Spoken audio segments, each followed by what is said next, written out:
I'm Bobby. I'm Nathan. And this could be A podcast for your listening ears.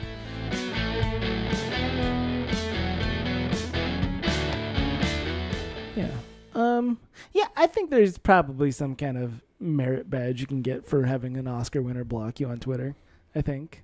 Yeah. I mean, without trying to troll them, for sure. Right. I mean, there's ways to approach it. Sure. Anyhow, I don't know. So my favorite YouTubers, Red Letter Media. Mm-hmm. From Milwaukee? From Milwaukee. Mm-hmm. William Shatner's kind of going after him. Why? Because they rip on his shit? Red Letter Media invited them to come and be on one of their programs. I mean, they've got 4 different shows that they do. Mm-hmm. And they invited him on, and he said, "No, I generally don't do podcasts or something like that." Mm-hmm. And he says that they took offense that, being called a podcast. He says that they took offense to be called a podcast? Yeah. Podcast isn't a dirty word anymore. No, but they don't podcast. Podcast is king. They don't podcast. No, they don't. And it's not. I know it's not a podcast, but they do YouTube videos. Though, yeah, right? it's YouTube. So it's it's not television. No, and I don't think it's no, it's not. We're not a podcast. I mean, no. I wonder what William Shatner thinks about the age of new medium, because he is so ingrained into television and a television legend, right? To an T.J. extent. Hooker. Yeah, I mean, all day. I just wonder how much he looks down at podcasting or YouTube or anything like that. So yeah, he said he was on Mike Tyson's podcast, and he's done stuff, and he was tweeting. Well, when Mike Tyson asked you to do his podcast, I don't think there's any other answer. You tweet. He tweets a lot. Apparently, Mike Tyson's training again. Oh, for what? Is there a senior league? A fight. Is there a senior league that I don't know about? Well, at the same time, Mike Tyson's training, Evander Holyfield's training as well. Yeah, to get back in the ring. I just saw there was a John Oliver bit that I just came across the YouTubes, and it was being about in Las Vegas, which is quantifiably the worst place in the world. I've never been to. Oh, really? Yeah. That's I'm like, John yeah. He's like, and I was like, it was 3 a.m. I'm sitting at the blackjack table pretending like I know what I'm doing, and I see Mike Tyson literally walk right past me, and then I say, "That's it. I have to go to bed." Because if I'm making the same decisions as Mike Tyson is, I need to remove myself from the situation.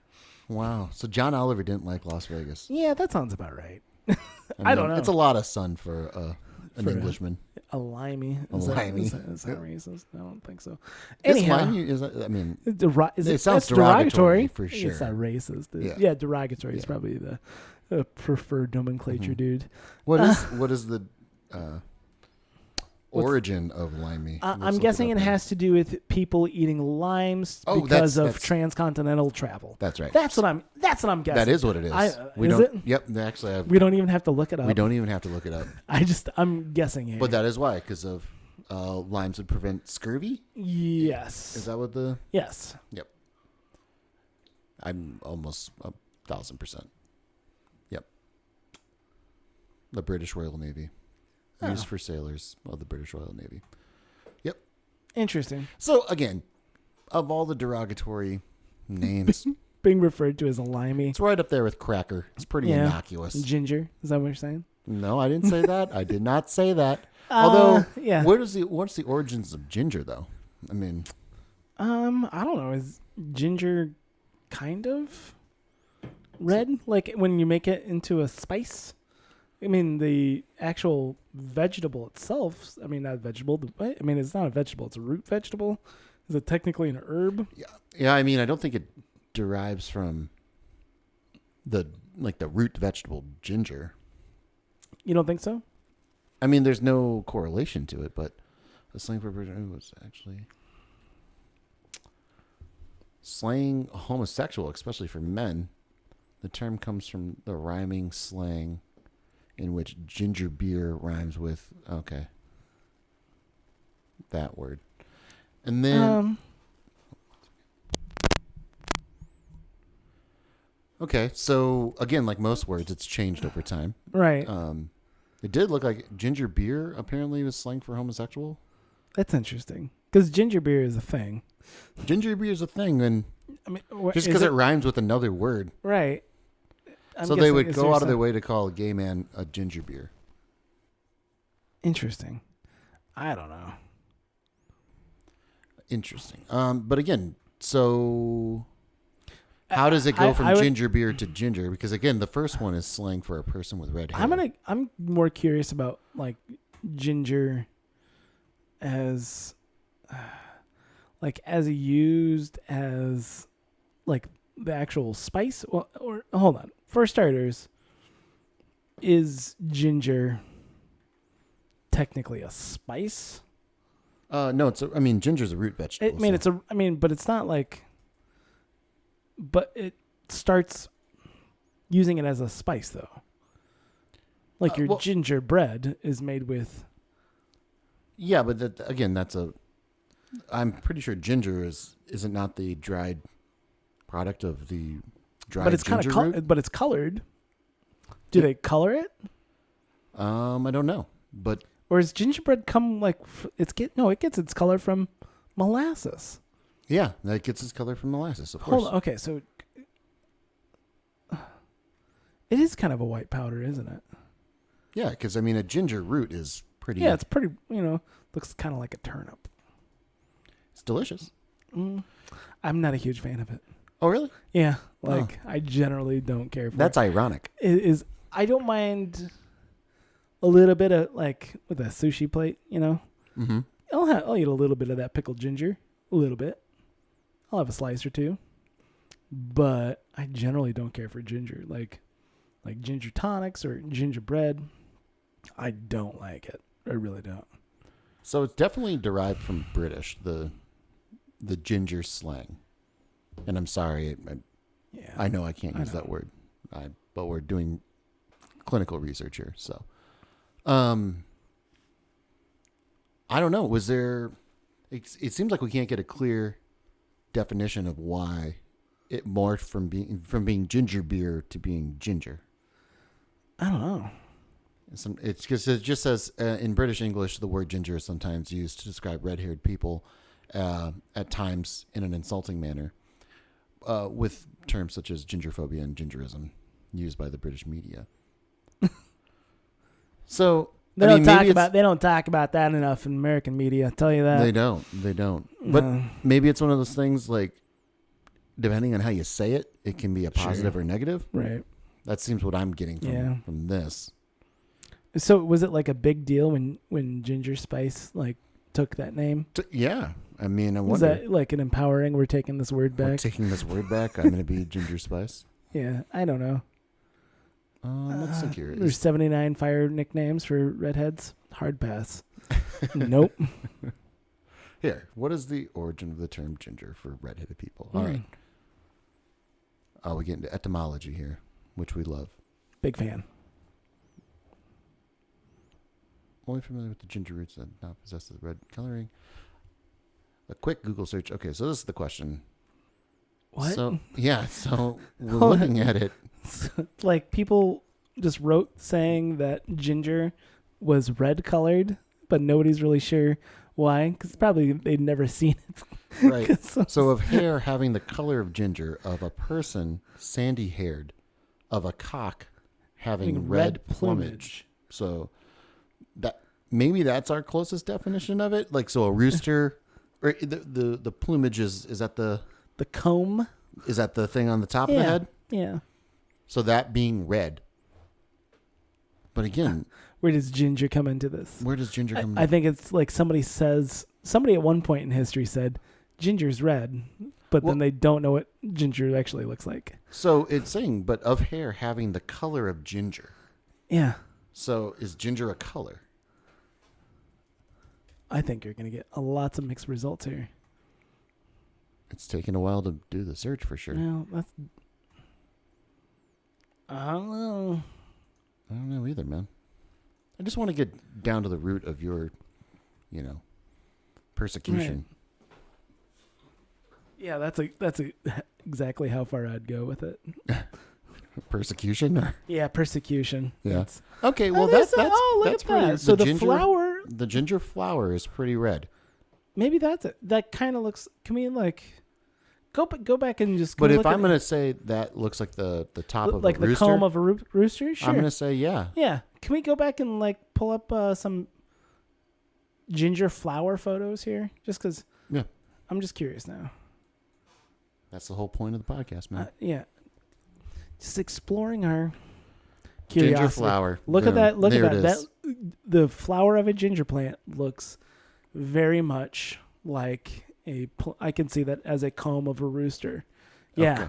So, and then I can see that translating from the comb of a rooster to Sure. someone that has red hair and then calling him a ginger flower and then Ginger.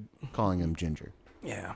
Now, where it morphs from, Into homosexuality. yeah, that's the Well- other thing. Because it's the first one that we looked at, it looked like the number one definition was a person with red hair. Right. The second definition was a homosexual. I wonder if that's just like, I don't know. You're known as a Nancy. I don't know. Is ginger beer historically thought of being something that a woman drinks? I don't know. They gave the explanation that it rhymed with queer. And that was that's it. that was it. Like, Which, as far I as feel like this should have some kind of limerick attached to it Mhm. to really seal the deal. But yeah, interesting. but I don't feel know. that when it comes to, slang derogatory names for people, maybe just the rhyming factor is bigger than we think. That's 'Cause just it. I think about smear Yeah. and then it's right there. But I don't think about referring to a homosexual as a smear. But Correct. I don't know. It's interesting, but yeah, I think this is the best explanation That's a very that I can that's very find interesting. for the why it originated as a ginger. Yeah. Because then there comes along, I mean, like Gilligan's Island, there was ginger. There was a ginger there. Yeah. So was that just poor writing or like lazy writing? I don't know. Or maybe they're just hoping to have a redhead. And she was just hey, I think we want a redhead. Mm-hmm. You know, whoever That's- made Gilligan's Island's like, I got a thing. I got a thing. I got a thing. Well, it's interesting though, because a lot of public perception of redheads is that they, are soulless and everything like that, and Yeah. not attractive, right? Oh. I Well, I don't know about that second part, but But then there is like a group of people that really find redheads find redheads specifically attractive. attractive. Yeah. I don't know if we've talked about this. I've always questioned this Mhm. myself, being a redhead, right? And the other thing is, I don't see hair color, by the way. oh, that's good. You don't understand my plight. That's all I heard. I'm not. I would say that I'm not attracted to redheads. That's interesting. And I've always questioned whether or not that's because I only have one sister Uh-huh. and she's a redhead. Okay. I'm like, is that it? Is that what's going on Mhm. here? Or is it because, redheads just, want to see, seek out diversification Yeah. in the genome or something? And I remember I had a conversation with a girl in college one time, freshman year of college. And she's like, yeah, I just don't find redheads attractive. And she was redheaded as well. And she was redheaded. Mhm. And I've always questioned did she think I was hitting on her? It just was her polite way of trying to shut me down. Right. Or Or if it was a real or if thing. it was a real thing. Everybody's lying all the time. I can't take anybody seriously. I can see that. I can see because, it's someone like Amy Adams or See, I Jenna don't- Fisher. I mean, I guess attractive versus Right. possibility of Right. being with them. Right. I mean, do you find like them attractive or They're more Auburn, Amy Adams? Amy Adams, I guess you can make the case. Yeah, she's pretty red. As compared to Isla Fisher Isla Fisher is another one. is yeah. another one. Yeah. I saw a meme the other day. It was like, listen, look at all these white people. There's enough people who can tell these white people apart, but have a problem telling black people apart. And it was like a picture of Isla Fisher and Amy Adams. Oh, I'm sure. I think that was a bad example to give. There's a couple other ones, just like, oh well, yeah. I don't know who this is. I can't tell which one this is. Of like the Isla Fishers and Amy Adams. Sure. No, I mean those two. I can. Well, yeah, I- those two I can pick apart for the most part, just because one's married to Sacha Baron Cohen Mhm.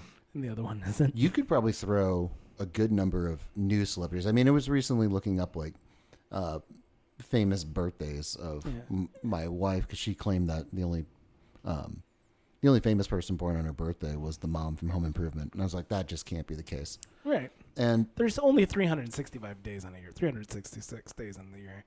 So I mean, she's not totally wrong. Like Yeah. there was not a lot of people, a lot of famous people born was on it the Tom birthday. Petty? Because we were looking up. You looked at my birthday too. Was it Tom Yeah, Petty? I think you share a Tom birthday with Petty. Tom Petty. And it's just Bastille Day. Yeah. That's the only thing I can remember. But again, like the amount of people that they consider celebrities, Right. I was looking through, I would say 95% of the list and saying like, I have no idea who this human being is. Right. So Well, if you could put I a mean, we're random talking list of celebrities in front of me, Formula One drivers and YouTubers, I mean, and YouTubers. what are you No. calling a celebrity? I mean, a lot of the actors too. I mean, there's a lot of actors. There's a and lot of people actresses. trying to make it out in the crazy Holly weird. So if I'm on a That's what I call it. if I'm on a CW TV series and you're going to call me a celebrity, I mean, I guess, but just because I'm making bank doesn't mean I'm a household name. there was one time where we were in Nashville Because and if you're on the CW, you're making bank. That's you're what I'm making saying. bank. I mean, is there? Yeah, I mean maybe I don't Smallville. know. Smallville. And so there's one time we were in Nashville and we were at this bar that we like, Yeah. and we were playing pool, and I forget there was something going on when we were down there, but there was a lot of people down there. It must have been a festival or something going on, but we were just hanging out at a local little bar, and we were playing pool, and this guy comes up with his buddy, and he's like, "Hey, you guys want to play pool and everything with that?" And we just had the table, so Sure. it was, yeah. Just so they put the money, in the like a little fold of the pool table, Yeah. Okay. just Yeah, as an indicator your of like quarters. Or we is it got quarters. Yeah, quarters. Yeah, we Yeah. got pool next. Yeah. And so we played with them and we beat them and like didn't think anything of it. They were nice. We talked Yeah. a little bit, but didn't get into too specific and everything like that. And when we got done, they kind of, I don't know if we played a game or two, but the waitress came over after they left and like, oh my God, did you guys, I can't believe that guy is on Young and the Restless. Oh my God. And I'm like, oh yeah, well, it didn't come up in That did conversation. not come out. And that's a weird thing to and- bring up. Also, I would be given a million years and I would never Sure. guess that. Oh, are you on Young and the Restless by chance? Y&R. That's what the kids call it. Y&R, yeah. That's the kids call it. But she was super jealous of the fact that we got to play pool with him and everything. I'm like, I lost on me. No. And I wonder how many interactions just people have. Like, have you ever had an interaction with somebody that's like famous that No. you have no idea? I mean, you, unless it's pointed out to you. Right. No, not really. No.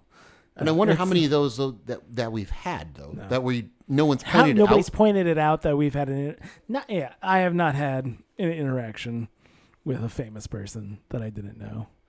I But mean, that's what I'm saying. Like you, then again, I haven't had a lot of interactions with famous people that I know of. You're right. I mean, but like the Can't prove a negative. probability. Yeah, but the probability of like you running into somebody that's known for something that you have no idea, right. and they're never going to be like, "Hey, by the way, I'm on." Hey, just by the way, I'm kind of a big deal. Yeah, if it wasn't for this waitress coming up to us, I would have never remembered that day. I mean, I know, like, I had an evening with Michael Boatman. That was about it. Yes, have we talked about Have Michael we- Bowman? I don't remember. Your East Dubuque moment. Yeah, East Dubuque. I passed Bobby Cavanaugh, like, just on the street in New York. Who is that? If you saw him, you'd know him. Okay, how do you spell his name? Bobby.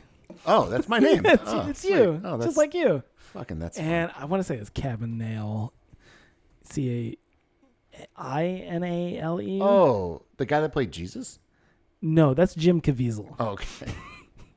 I don't know Yeah. that guy. Oh yeah. Yeah, you know that guy. Yeah, I know that guy. I passed him on the street just Okay. in New York. I was just, oh, shit, that's Bob Cavanaugh. Hey, I can't remember what. Hey, he lives in New York. He does live in New York. I don't remember what show did I. Maybe was it Master of None? Like I just saw him literally I just saw him like on a television show that same the week before I went out to New York. I'm like, oh, or maybe it could have been a movie. I don't remember. He was an Ant-Man. He was an Ant-Man. Was it post 2015? What? year was that? It was like 2011. I want to say. Blue Bloods.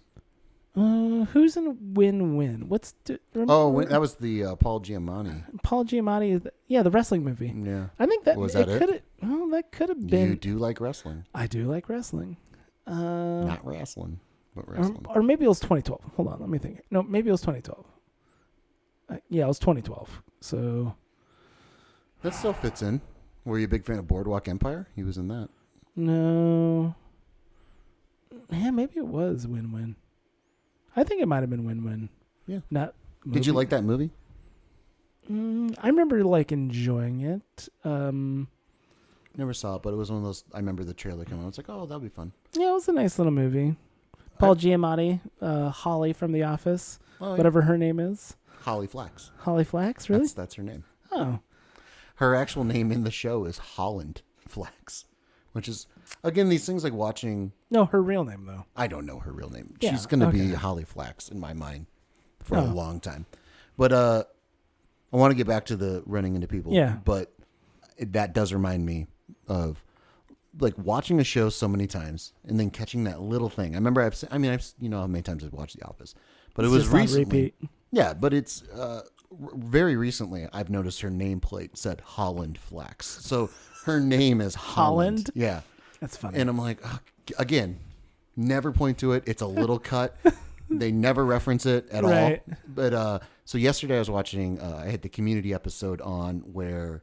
Yeah, because you've shifted from having just Office on repeat to. Oh, it's both. It's both. But yeah. And Parks and Rec. Well, that was. So your wife didn't have to watch Community and my wife didn't have to watch the same episode of Community on. So. What Community episode? But it was the Wild Wild West paintball episode that they do. And when Fistful of Paintballs. Fistful of Paintballs, yeah. So Yeah. when they shift to, and again, I've never noticed this, but when they shift to City College taking over, when they're raising the City College flag, the flag for City College is two small buildings, and in between it is one giant So skyscraper. It's phallic. Yeah, it's very phallic. And then they're raising it over Community's butthole flag. Yes. And Yeah. I'm like, I just happened to look over at the right time. I've never noticed it before, and I was like, oh, that's they're funny. they're totally butt fucking Greendale. That's what's happening right now. Oh, I was man. like, that's fun. Or like Troy and Abed? no, not Troy In and the Abed. morning? Not Troy and LeVar Burton when they go off. Yeah. When they sail away, the next episode, the headliner is that LeVar Burton and unknown companion are kidnapped by pirates in the Gulf of Mexico. I'd love to watch that movie. That'd be a fun one. Just Donald Glover and LeVar Burton fighting pirates in Mexico. Yeah, Yeah, that's a movie. But anyway, I love that. That's one of the reasons why you can watch them so many times over and over again, and always There's catch little the- hidden bits. There's little hidden bits, and again, where if you're watching it, I mean, you can miss it. I've missed it every time I've watched it. Right. So Right. I mean, yeah, just that's good. I mean, that just shows strong writing that they're able to sneak in little tiny bits. They're taking opportunities of every second. Mm-hmm. Everything can be a gag. Everything can be so taking the time to we can just have something on the desk, or we can have a gag in there. yeah, and The Office is notorious for it. I mean, a lot of people like in the accounting section. There's those big bulletin boards that they have, or those big whiteboards that they have back there. A lot of people like to pause them and see what's like written on there because there's sometimes just little Easter eggs in it. Someone just noticed that when Jan was having the baby and Dwight was doing the fake birth with the watermelon. Yeah. And he told Michael to make a mark that only he can decipher. Yeah. Someone like screenshot that Michael actually wrote on the watermelon. He wrote MGS, Michael Gary Scott, and then like circled it. And it's those little things where you have to like pause it. You have to zoom in to see it. It's not it's not brought to their attention. There were some other things too with Michael's office that that they were just bring to the forefront. But anyway, I can't remember what they are. Things that were not meant for broadcast. That's like, I mean, like. Well, someone did when they did it's an early episode of The Office where they're talking about the 80s party. Okay. That they had, and they like did like a newsletter, and it's Michael and Dwight like in their 80s garb, like dressed up. And someone like paused that, zoomed in and read it. Yeah. And read what the whole thing was, and it was all about the writers like talking about this is us filling this in right now, and like this is just in order to keep make content because this has to appear like a full page of something. Yeah. You know. Yeah. It's great. It's good. And it requires. It's kind of like a. I don't know. I don't know how to describe it, but it's something where there's these little hidden gems in it if you just watch it. Right. Big fan of hidden gems. You know me. Yeah, exactly. But Yeah, the Adam Sandler movie. At least. Uncut Gems. Oh, that's Uncut Gems. Shit. Yeah. What am I thinking of? I'm thinking. Oh fuck! What's the Michael Douglas movie? Now I fucked it up. Fucked up the joke. The Game. No. Game. I love the Game. Yeah. Not Jewel of the Nile. What's the other one? There's what's the other gem? What's the sequel? Or I can never remember which one came first. I can't. One of them's really bad. No, the sequel's really bad. I don't know. Danny DeVito's in both. That's all I can recall. Oh, really? I just remember Danny DeVito, friend of the show. Danny DeVito, friend of the show. Michael Douglas is in both of them? Yes, Michael Douglas and Kathleen Turner. Kathleen Turner. I can never remember AE or EA for Michael. I think is it AE? I can never fucking remember. Yeah, this is a different. Yeah, That's a cinematographer. That's a cinematographer. What the fuck? There you go. I one of my best friends named Michael, so I don't know how to spell his fucking name. Michael Cera, friend of the show. No, I didn't go to school with Michael Cera. I started listening to Oliver Stone's Joe Rogan podcast. Oh, how was that? It was Jewel of the Nile and Romancing the Stone. Romancing the Stone. Jewel of the Nile was the sequel. Yeah. Whoa, that was back to back, huh? Back to back releases. It's not going to do anything. Yeah. Who? Click on that. Give me one click On Romancing the Stone. On the Romancing the Stone. He's Jack Colton in Romancing the Stone, but he's just Jack. Just Jack. Well, people remember who directed this. 1984. I thought that was a little bit later. Robert Zemeckis. Jeez, really? Whew. Friend of the show. Yeah, man. Actually, he went on a date with a friend from college, her mom. There you go. Great connection. Friend of the show. Friend of the show. Anyway, so Oliver Stone. He's not pushing, but like they start immediately just talking about. Oliver Stone's got a new book and talking about Platoon and the making of Platoon and Oliver Stone's time in Vietnam. Mm-hmm. And I'm like, oh, hold on. Let me pull up Oliver Stone's IMDb. I want to check out his credits. And just went through it. Hated it. Hated his work? Yeah. Oh, really? Apparently, I don't like Oliver Stone at all. Yeah. Interesting. Like Wall Street, Money Never Sleeps. I'm a fan. I mean, JFK. I love JFK. Born on the 4th of July. Maybe I need to give it another shot because, young, stupid me didn't like it. You don't like JFK? I watched JFK probably 13, 15 years ago, something like that, probably, for the first time. And I'm like, oh, this is fine. It's here's the deal. Love the shit out of Gary Oldman. I mean, Gary Oldman's, I can, but look, okay. Did you watch into the Untold History of the United States? No, but just fantastic. I'll watch it. Let's see here. Wall Street and Money Never Sleeps. World Trade Center. Alexander. Any Given Sunday. U-Turn. Oh, you know what? Nixon. You know what? No. I will say, I bet, and it's been a long time since I watched Any Given Sunday, but I bet that movie would hold up more so than you think. I watched it in high school. Hold on. That came out in 99. I watched it in high school and I said, this is a horrible piece of garbage. And maybe that was just me with my blinders with Pacino. I don't really like Pacino that much. And again, it'd be a long time since I've watched that movie, but I would give that thing a shot. Natural Born Killers was just kind of like, that was fun. It was fine. It was good. I just enjoy how visceral it was. The Doors. No, well, Born on the 4th of July, and I think Born on the 4th of July actually would hold up. I don't know. That's a good question whether or not it hold up. Yeah, but I remember not liking it. That's still the Color of Money time of Tom Cruise. And I'm pretty sure I've never seen Platoon. Like, I'm like, oh, and then all I can think of is, no, that's we watched that. that's Full Metal Jacket. Yeah, that's Full Metal Jacket. Man, shit, have I just not seen? No, that's Hamburger Hill. Mm-hmm. Maybe I just haven't seen Platoon. I do remember though.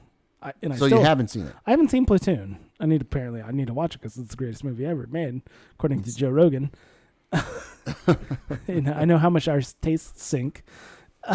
But I do, for some reason, own. There was a Platoon game for NES. Yeah, and it was. And I'm just and it was him holding his hands up. And I'm just like, holy shit! They made it. They made an movie. NES game after a, rated R Vietnam movie. What? Throw anything at the wall, see what sticks. And it was a hard game. I like Oliver Stone. Or you just go it was. I remember renting it. I remember really renting it. Game. We only had 2 games maybe for our NES. Yeah. Mario / Duck Hunt and God, I can't even remember the other game. Maybe Bases Loaded. Maybe something like that. Yeah. But then everything else would be renting games. Sure. So you'd rent Platoon for the weekend. Good luck. Oh, good luck. Have fun. Like this. You get garbage. Winter or Summer Olympics and you get the trackpad with it. That's fun. But no, I always liked Oliver Stone because he went to the conspiratorial side of things very quickly. But his JFK, I think, is a phenomenal movie. If you have 3.5 hours to kill, you are blind to Kevin Costner, by the way. No, I'm not. But you're blind. You haven't watched Draft Day yet, so I guess I got that going for me. Yeah, I guess I have that going for me. So, but I'm seeing a lot more misses as far as taste alignment for me between Wall Street. I never liked The Doors. You never liked Wall Street? No. The Doors, Any Given Sunday really pissed me off. I remember going and watching Alexander like on a date night, and like, I like a good. Yeah. And just hating it. Not going to defend Alexander or World Trade Center. That was with my wife. World Trade Center, W wasn't bad, but I wanted more out of it. I remember being disappointed. Yeah. But actually, maybe disappointed is not the right word. I remember it was okay. It wasn't great, but I wanted it to be great. So sure. Was it good? Sure. But was it great? No. Yeah. No. It's But imagine. And I'm quite frankly surprised. Was W made? Yeah, W was made in his second term. Do you think we're going to get a Trump movie in his second term? At the end, like being made at the end of his second term. Well, this came out. Well, so that was the end. Yeah, end of his second term. But it was in production during. Yeah, during the presidency. Can you believe it? Can you believe such a thing? Right. So do you think we're going to get a Trump movie? Because I'm pretty sure we already did with Johnny Depp. Oh, that's right. Did you ever watch that? No, I didn't. I remember it came out, but Johnny Depp did he play a pretty good Trump? I think it was a passable Trump. It's better. It's much. I would say it's a better impersonation than Alec Baldwin.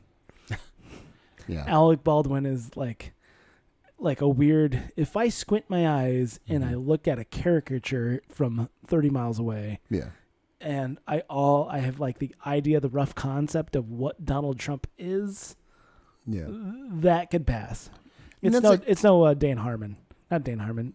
Dana Carvey. No, because I thought Dana Carvey's was no, not Dana Carvey. Not. What's his name? George Bush. No, Harmon, Bill Harmon, Dave Harmon. Who are you talking about? Guy from SNL who did Daryl Hannah. Daryl Hannon. Thank you. Daryl Hannah. Daryl Hannah. Yeah. Right. Well, that man is a fucking legend. Yeah. Yeah. And he's Frank Caliendo before Frank Caliendo. And he did Trump for years and years and years. Well, because that's what he does. Really well. And then I remember when Daryl Hannah played when he played Bill Clinton. And I remember trying to imitate it just because he did it so well. He did so many things so well. It's like, and it was, I could always do all right, that's going to happen, pretty good, but it was within the realm of possibility. Like you could actually put them side by side and it wasn't like a caricature. Right. Alec Baldwin does a caricature of Donald Trump. Yeah. And yeah. And even Dana Carvey's George H.W. Bush was he had moments of seriousness in it. He always would kind of go a little crazy. He would always like Yeah. take it to the nth degree, but then come back to like a couple sentences of just being normal and just in his voice and everything with that. It's and how Fred Armisen played Barack Obama. I mean, that was hilarious. Yeah. And then there's what's her name? Tina Fey as Sarah Palin. Sarah Palin. But again, even that was like grounded in reality a little bit. Yeah. I know we've talked about that before. But it's to the point where like people remember. Or I'd say the same thing with Dana Carvey with his W and his Perot. His George Bush and his Perot. They were very much. People remember and identify the caricature of it much more than the actual. I mean, so if somebody's doing a Bill Clinton impersonation right now, they're doing Daryl Hannah. Yeah, they're doing the derivative of that. Right. Same thing with George Bush and Perot. Yep. They're doing Dana Carvey's impression. And Sarah Palin. And it's just kind of weird. I don't know. With that though, they had to find the actual voice, something relatable. It's because it can't constantly be a caricature. That's the thing about it. Like, because if you're always at 11, it's like any song.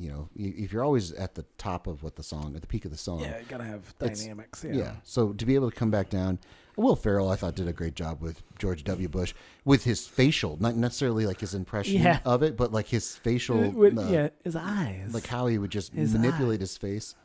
And then just leave those pauses where it would still be a caricature for sure. And probably more so than like Dana Carvey's or Daryl Hammond's or anybody. But I think that was Will Ferrell. He's like, when he found out Bush got elected, he's like, that's it. I'm buying a boat. Like, thank God. Thank God. I'm buying I'm going to go buy a boat. Yeah. Because I can do that. I can do that for 8 years. Well, you imagine on SNL, if you're the first one, because how many people played Obama? I mean, Fred Armisen wasn't the only one. Or was he? I don't remember, because at that point in time, I was married with children and stopped watching SNL and did not have access or wanted access to broadcast television. So let's look up. It was before they started putting their clips on YouTube. Yeah, it was Fred Armisen. I always thought there was one other person that did it. Did Michael Che take it over? Michael Che? Yeah, Michael Che took it over. Because... Well, because Fred Armisen left.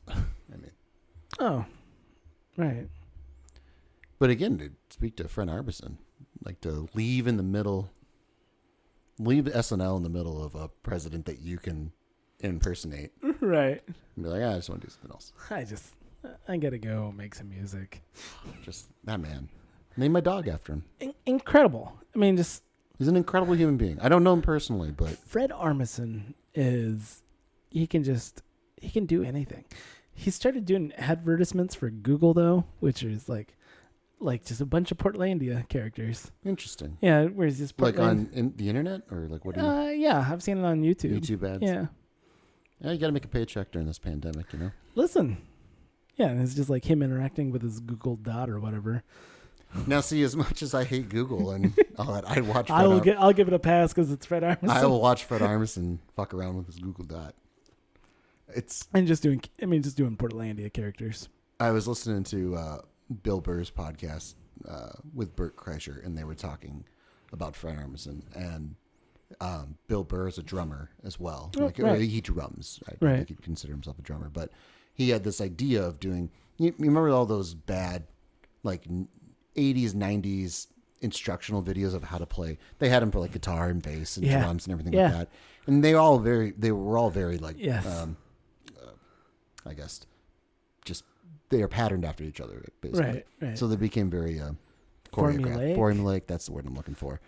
And so Bill Burr had the story of like, I wanted way back in the day, like he's like, I want to do like a mock drum video and everything like that. And I guess it wasn't probably like 10 years ago or something like that.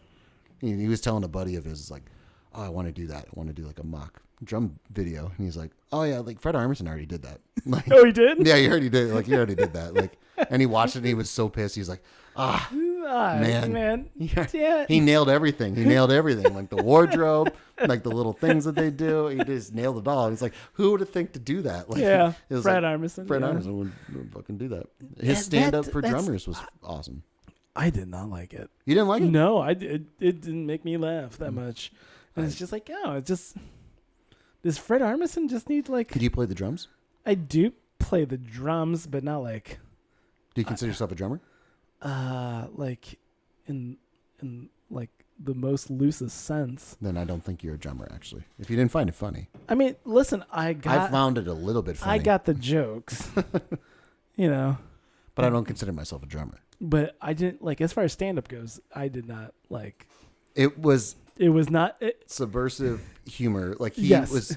Him, like the idea of him like doing his bits, and that was fine, but it was just like, and here's this bit. Mm-hmm. Okay, now But we're gonna that's go a- do that's a we're part gonna of go his do this comedy. bit. That's part of his comedy. Is the I don't maybe like it, maybe if I saw another Fred Armisen comedy special, I would love to which- see him try to do just straight stand up. I would. I mean, okay, and then I can make, and maybe he's just not good at stand up. That's what I leaned more towards, that he's just not good at stand up. He's good at like taking on a character and living in a character and like being that character so where you can't see him. Yeah. And he does that with grace and poise In a plum. and just amazing. But whether or not like is it funny? Is the words he's saying funny, or the character being is just a funny odd character? Well, I think that's a lot of.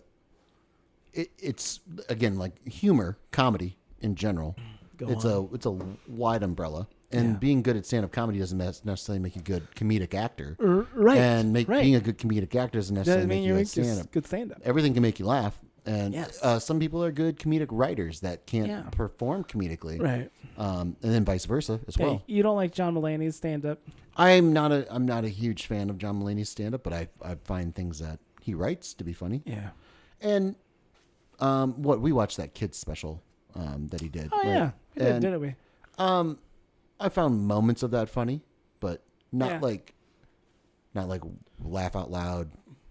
Oh my god, I need to watch this again. Yeah. Like I found the Co-op, in which he wrote, Right. like Right. and he was in. I thought that was my favorite thing I've seen John Mulaney in was the Co-op. I was like, if he can be that guy more, just this cigarette smoking asshole, I would watch that a lot. I would watch that a lot. Yeah. I have enjoyed most of John Mulaney's stuff. I don't know why. I can tell you why, but And again, it's not that I think it's bad. There are comedians where I'm watching, I'm like, this is bad. This is rough. Like, Right. I don't, and they're all escaping me right now. But anything down at the Diamond Joe. well, of course, anything at a casino that's not somebody that Not you've the known headliner. before is going to be very rough and awkward. Right. Have you? I mean, outside of that one show you and I went to, have you seen many bad comedians? I know you don't go. Well, to a lot of comedy. I don't go to meetings. And also like, I don't know, for me, I remember as a kid like thinking, "Oh, I think I'm going to do stand up. I think I'd really like to do stand up." Would you ever try it? I tried a little bit, like just You've tried it. well, not like really, no, like No. at Catholic youth camp. I'm saying. Oh yeah. I think I regaled you with that story, but maybe I don't know. Anyhow, Have you regaled the audience though? No, I don't. Well, maybe, but anyhow, to the point what I was going through. Like I've also watched a lot of Star Church at the same time, and just saw a lot of bad comedy, and also a lot of just like clicking on, oh hey, Comedy Central, oh got stand up, half hour, and it's just like this is garbage, this is awful. I'm not laughing at all. I tried stand up once, maybe twice, at Catholic youth camp, CYC, That's where you want to try stand-up comedy. Is at a Right. Catholic youth camp. and I mean, I had a couple. I had a couple bits. What's up with this Judas guy? No, I had a bit doing an impersonation of Johnny Carson interviewing Dolly Parton. Okay. Did you play both characters? playing both characters. Okay. And the gist of it was that she would get liposuction out of her ass to be put in her breasts. That. And did this go over at Catholic Youth Camp? I mean, it was not really. No? So how did you... Okay. I just Do you remember the setup or anything like that? No, it's just a bad Dana Carvey impersonation of Johnny Carson. That's it. Yep. That was Just it. a big boob Just- Dolly Parton. And just like Was it her rationale? high pitched, and not like, and that's it. No, I mean not really a Dolly Parton impression, Yeah. but Was the punchline of the joke just how did her boobs get so big? I think that might have been it. Now, Dolly, tell me, how does your boobs get so big? Okay. And that's fine. That's a nice little simple joke. Yeah. I mean, it wasn't good. Yeah. And then I had a whole long bit about, real topical. It was O.J. Simpson. Okay. And just like, man, this is just ridiculous. Like, how much news coverage? Wait, was there a microphone involved? Yeah. Oh, sweet. Was there a mic stand? No. Oh, I was no. gonna say if you could like Just me holding on to him. you do the Johnny Carson Yeah. Dolly Parton bit to get him going, and then you take the microphone off the stand to start doing the hard hitting OJ stuff. And then you set the microphone off to the microphone stand off to the side. It's like, all right, how about this OJ Simpson guy here? Not very Christian, if you ask me. But the gist of the bit was like, man, how much media coverage are we getting to this? Mm-hmm. I'm about ready. I wish they'd just abolish all of it from all. You're talking to a bunch of like 12, 13-year-olds? Yes, yeah. Just like, I wish they'd just go ahead and just make an all OJ channel, and just leave the rest of the TV free of it. If you really care about OJ, you can just go to that channel, and you just be like, hey, what's tonight on the OJ channel? Right. We're gonna go through his laundry basket. That's not Is there horrible. any clues in there? That's not horrible, man. I thought it was okay. Yeah, that's a good Just bit. like, because that's what they're down to. Because there's nothing else going on with this OJ case. It's just like, they're just milking this thing dry, and this is where we're at. And I'd much rather just went to somewhere else. Give me back Home Improvement. Just let me just watch. I wish Dateline NBC would focus on something else. Am I right? Primetime, they're all over it too. It's awful. All the counselors are laughing their asses off. Oh, he's right. He's He's right. right. He's right. He's right on the ball with But this that guy. was that was about it. That's good. it. That's good. I forgot. I totally forgot. Mm-hmm. I did. So every year at the Iowa State Fair, Okay. there's the Bill O'Reilly talent. Not Bill O'Reilly. I was gonna say. Bill Riley. Bill Riley. Okay. Completely different person. Totally different guy. Bill Riley talent show. Okay. And you had to had tryouts to try to make it On to his talent search or Right. talent show. for the talent show at the state fair. And I did stand up for that. Okay. And it's like, if you want to do stand up comedy, it's got to be 4 minutes. Like, Which is a ton of time. and that's what it is. I'm trying to remember. What was the only bit I can remember from that was like, man, why is PETA always going after all these old ladies in fur coats? Why aren't they just standing outside of biker bars, just throwing paint on those, huh? That's good. What's the? Why aren't they going after? I mean, it's just as bad, right? They're just like, come on. That's not a bad bit. I see what you guys are doing over there. Yeah. Yeah, yeah. Develop it a little bit, but yeah. Yeah. I mean, I like that. I mean, that's not horrible. I've Yeah, I seen mean, worse. I've literally For seen worse. 14-year-old me, that was Yeah. about as good as it got. It's better than shitting on your ex-girlfriends for not putting out as much as they should have, Right. which And that we've would've been also like- seen open for people. That would have been a hard turn for a 14-year-old. Yeah, it's a me. hard turn for anybody. I mean, it doesn't. I don't know if you know this, but spousal abuse isn't really that funny. But Well, I don't know. it depends on how you do it, right? Right? But I love my wife. yeah, well. No, that's pretty good. That's pretty good. Yeah, I mean, But 4 minutes, though. I mean, people don't understand how long it feels. I mean, being a musician, being on stage, I Right. can play songs and everything like that, and so that's time is you is can different. noodle your way through 4 minutes easy. Yeah, and even if you Yes. fuck up, you can move on to something else. I seen in that drum solo yesterday. Well, Oh, but was that a 4-minute drum solo? most drum solos are. Most drum solos are long. Yeah. But 4 minutes of trying to make someone laugh when an average joke is probably like 15, 30 seconds, maybe. Right. You know, Right. depending on how much you want to. That's why I always think the great comedians do the the examples of 3, and they just build that out. Yeah.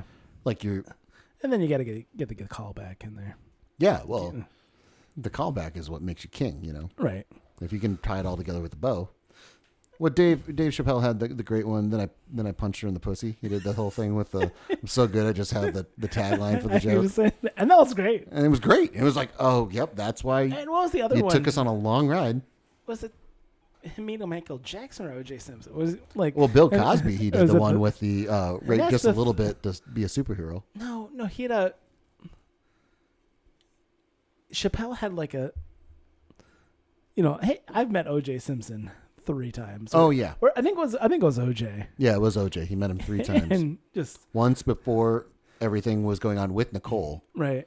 and then another time in I don't remember. I forget the middle one, but the third time was in Florida, and But anyway, talking about 3s. yeah, And just when he can start, he just starts the story, and and just totally non sequitur out of nowhere. And the third time I met O.J. Simpson, and I'm laughing because hey, it's set up. It's a callback. I love it. but that's people say he's the best, and he is probably the best.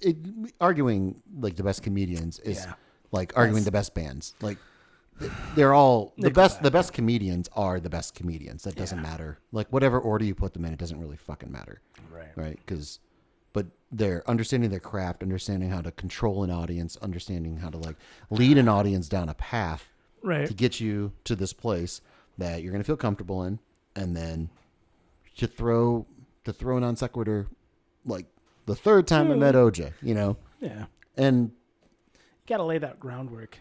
yeah, and you have to be really comfortable on stage. You have to be very comfortable. Yeah, I'm comfortable. Like I'm not.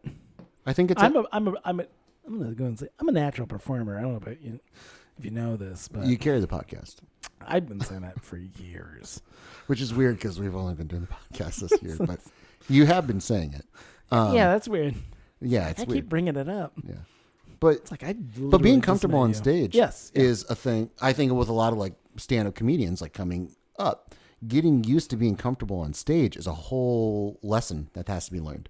I remember my closest experience with doing comedy on stage. We, as a child, I want to even say I was like, might have been 11 or 12. Mm-hmm. We went to Comedy Sports, which is like improv comedy, and everything with that. Yeah, and there was a audience participation thing where you'd come up and classic improv thing, right? So they'd come up and it was a full house, and I can't even remember exactly what the hell I said. Something along the lines of like collecting moths or something, like whatever the context of it was. But it got a laugh. Yeah, it got a laugh, and it got a laugh from the people performing and everything with it. And I was like, oh, this is something. This is cool. There's like, There's a bug. Listening to comedians talk about like, the first time they really got a good reaction out of telling a joke, and it's just like, and just how it's really chasing that dragon. I mean, just it was. So in that specific situation, like I remember I forget how it played out. It was so long ago, but all the people were like, "Hey, great job" afterwards and everything like that. And I overheard a conversation of these people talking about the show. Yeah. And they're like, that kid with the bit about the catching the moths thing. Wow, that was funny. Or it was just like a compliment that I wasn't a part of. They weren't telling it to me. It was like, we ended up staying for the second show, and then I was like, I want to do everything. I want to be on like if they need a volunteer for anything. Sure. But again, chasing that usually laughter. not how this works. Right, exactly. which is the thing. Like, yeah, it's no. That's usually not how this works. But again, it's chasing that dragon, and I make 3 times what you make. Well, it was Comedy Sports in Davenport. Well, 3 times of nothing is still nothing. So yeah, no, I'm joking. Yeah, I mean, improv for me, like I don't know. I mean, I went to Allstate. Well, an improv is different than stand-up, which is which I get, but. The feeling of people laughing. Did anyone laugh when you were doing your youth camp stuff? I don't remember. Interesting. So probably no. Maybe a little bit. Yeah. Maybe a little bit. What about your talent audition? A little bit. Did you get selected? I did not get my card punched to go to Des Moines. It was. I don't even remember like who went. I think it was a girl singer. I think I can't remember. Classic. Wow. No, I know that's Gonna pass up the redheaded kid for a girl singer. Is sitting there. I bet she sang some Dolly Just Parton song. just dropping some real great topical jokes about PETA. You know.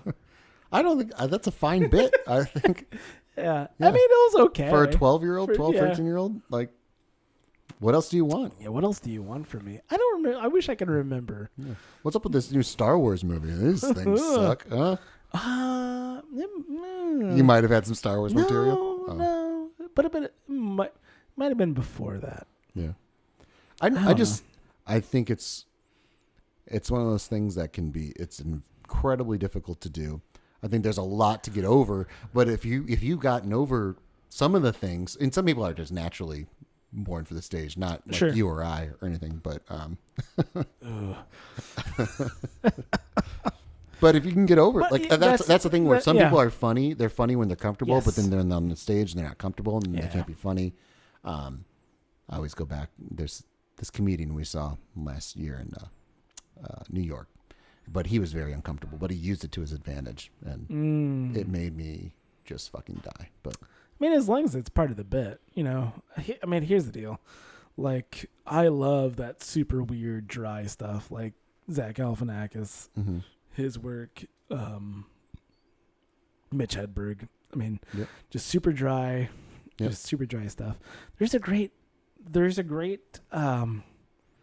Mitch Hedberg's Comedy Central special, Yep. right? Which has all of his great bits. Yeah. You know, I'm gonna file it under. it's one of the D better Comedy Central specials. for donut. Like, We don't need to bring ink and paper into this. we do not need to bring ink and paper into this transaction. There's an unedited version of it on YouTube that I watched Mm-hmm. where he was just dying. Yeah, the audience did not react just to it. like they are not buying what he's selling. Mhm.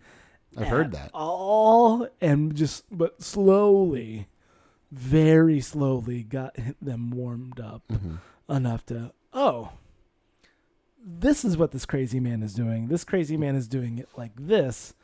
Okay, hold on. Mm-hmm. Okay, in that context, yes, this is funny. Yeah. Well, and like winning over an audience. I mean, we've had to do it with music and stuff where you really have to read the room. I mean, I know we've talked about it a lot, but when we walk into a place, you know, that we've played before, even a place that we haven't played before, I'm initially reading the room. I'm sitting down. I'm like, all right, I'm looking out. Gonna These need people more are- yacht rock this time. Yeah, where these people are going to want a little something else. And I don't want to toot my own horn, but generally I'm pretty right as far as like reading the room. Some people you can just tell like they just want to sit and listen. They don't want to hear loud fucking rock music. How many Right. bands don't have that switch to go to? Like they walk in like, this is what we do. Don't care who's here, and we're in the wrong room, and now we're going to make everyone's night suck. This is what we're doing. Yep. Here's the deal. Steve Hemmer. Okay.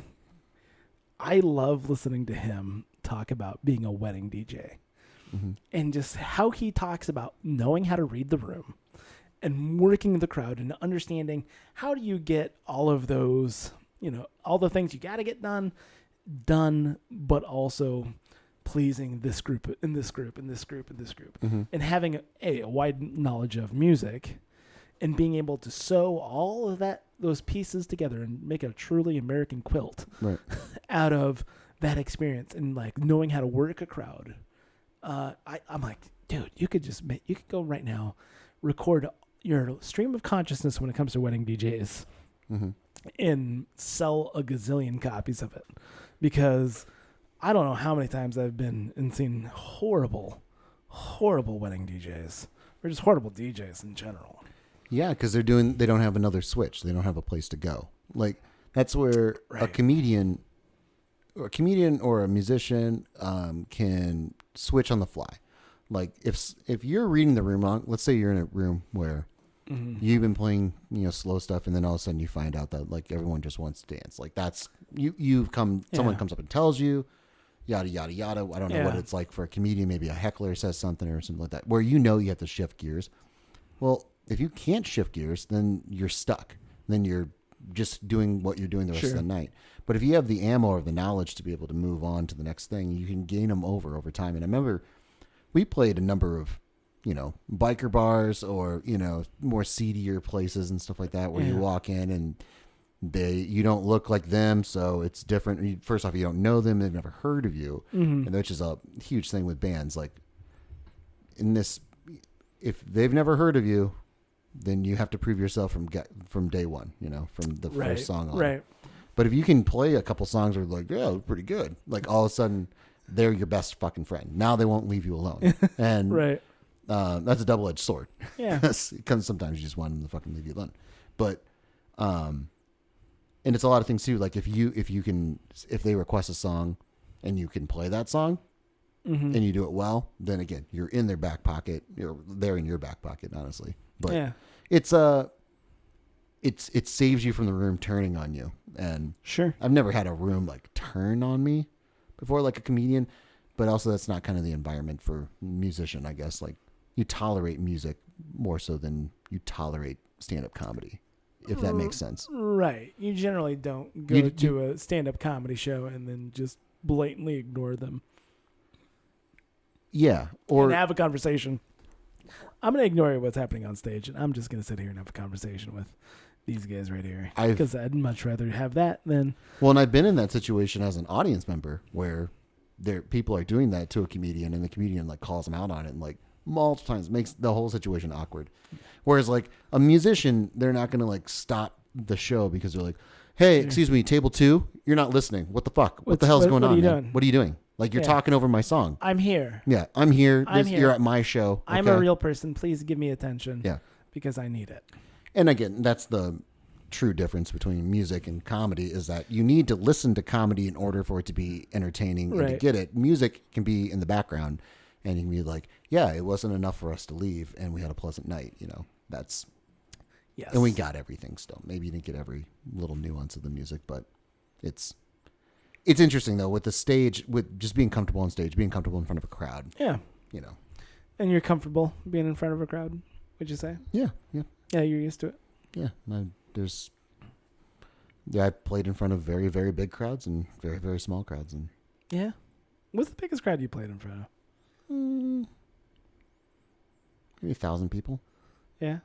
Yeah. Yeah, that's a good We question. opened for a few bands. Little Big Town? We didn't open for Little Big Town. But yeah, a few thousand, maybe 1,000 people, I would say. Steve Miller Band? We didn't do that for Steve Miller Band. Yeah. Rascal Flats? No.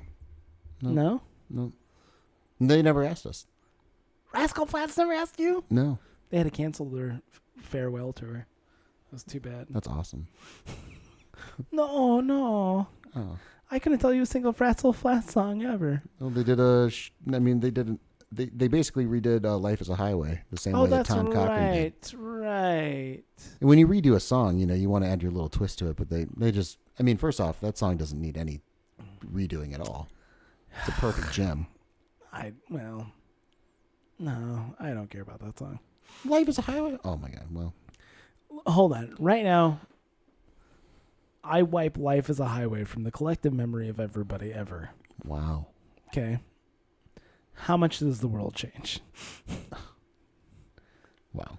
Okay. For Rascal Flats, a lot. For Rascal Flatts a lot, sure, but Everybody else, it's a great song. It was a great time period of music where as compared to, I don't know, 2 Tickets to Paradise by Eddie Money. if you wiped away Eddie Money's entire catalog. Wow. Why isn't You're there speaking ill of the dead, sir. Why isn't there been an Eddie Money biopic yet? That's my question. There should be the stories I've heard a little bit of him running around. I think it was San Francisco is where he came up. Oh, I was hoping you just go into like you getting a VHS. Like stories I've heard about him just handing out VHS copies of his work to drivers in Iowa. Yeah, I was tipped a VHS of his concert by Eddie Money himself. Yeah. On VHS. And he's like, hey, thanks, guy. Thanks, kid. Appreciate it. Yeah, I wish there was. Yeah. And he golfs with my dad. He golfed with your dad? That's a new story. That's a new little wrinkle to it. Yeah. Yeah. You and your dad just golfed. No. I didn't golf with him. I had to your dad- drive Eddie Money to the Dubuque Country Club to Go because he's a golf. golfer because he was a golfer. Eddie Money was, and so R.I.P. during the day he wanted to golf, And so my dad and a friend of my dad's went out golfing with Eddie Money, and a little inside baseball. My dad is not a fan of Eddie Money, and he's like, "That's why you don't do drugs. That's why the guy was all over the place." And I was like, first off, I love this man. Okay, I love Eddie Money right now. So, yeah. Oh like, yeah. He gave me a VHS. So no, he hadn't given me the VHS yet. Dad, at just that point. He's like, leave Eddie Money out of this. Okay, this man's a rock star. This man has 2 tickets to paradise. And also, here, get this. Like, judging people's life choices about how good of a golfer they are is a bad. Also, Dad, I've seen you golf. Yeah, but it was one of those things. You can be all over the place too. Yeah, so it was one of those things like I'm not listening to you. Of course, and first off, if you want to party and rock and roll and be a rock star, Eddie Money will that's show you what how. I wanted to do. So like, I'm gonna side with the rock star in this situation. I mean, he just gets to go golfing. He gets to go golfing during the day, and he gets paid money to play music at night, and then he tipped his driver a VHS copy of his own concert, and then left. And that's what happened. That sounds like my slice of heaven, if you ask me. Exactly. The man spent $0 today. $0. He got all the food paid for, played a country club, got paid, and just went off into the darkness. And played his 3 songs. Yeah. Well, it's probably closer to 5 as far as like known songs. He's got the hits of "Take Me Home Tonight" and "2 Tickets to Paradise" and "Shakin" is the. You'd know "Shakin" if you heard it. I would know "Shakin" if I heard it. Okay. Yeah, much like I would know that guy that Bobby Cannavale. Yeah, as much as I would know that guy, you would know the song "Shakin." Yeah. Sure. Yeah. Why? I'm trying to think of like some bad rock biopics that are out there. I don't know. I mean, most of them. Most of them are. Going back to Oliver Stone and the Doors. Oliver Stone and the Doors. I don't like the Doors to begin with, but and I like Val Kilmer. Yeah. Between Bohemian Rhapsody and Rocket Man, like I haven't seen either. I had zero interest in watching when someone any tells of me the those. best part of Bohemian Rhapsody is when they did a shot-for-shot remake of the Live Aid? Live Aid show. Yeah. I'm like, cool, then I'll just watch the Live Aid show. Like, is there an HD version of it? No, that's the question. But right. That's dumb. Hey, yeah, sure. What's his name? Rami Malek is a good stand-in for Freddie Mercury. But no.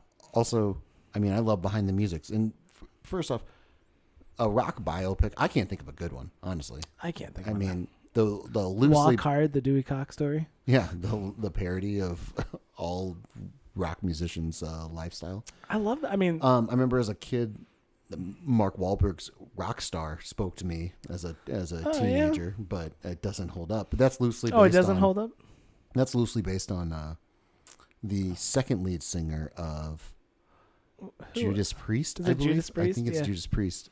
Yeah. Where they found him in a crowd and sure like that. But also, hold on. I want to say that there was the same thing with Journey. Yeah, Journey. After Steve Perry left. Steve Perry. No more Journey psychos. Yeah. I thought, there was. I think that was an audition tape. I think that was. He sent an audition tape. Yeah. And he's like, oh, this guy. Because I know those two are convoluted because. Yeah. Rob Halford famously left Judas Priest, but then. Yeah, I think Rockstar is based on Judas Priest. On Judas Priest. And then. Oh, yeah. Journey. Right. Because I want to say, like, the lead singer that left the band that Mark Wahlberg took over. Like, left in the middle of the show.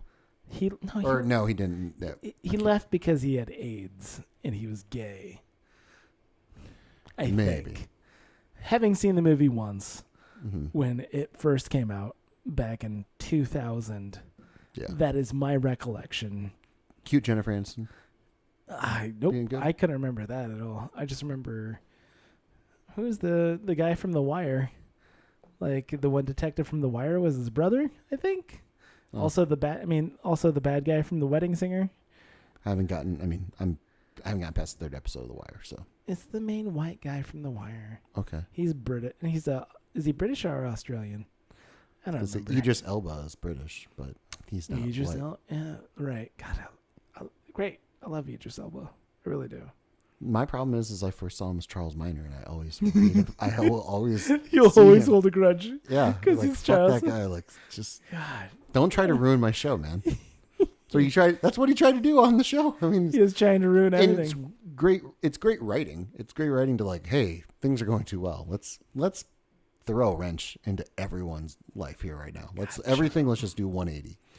Michael Yeah. Scott's going to leave. Jim's not going to be liked, Right? But again, it felt like on the flip side of the not good writing, side, it felt like the things that like Idris Elba would get mad at Jim about were like stupid things. Like they were just like things like, we're just going to make him not like Jim. Right.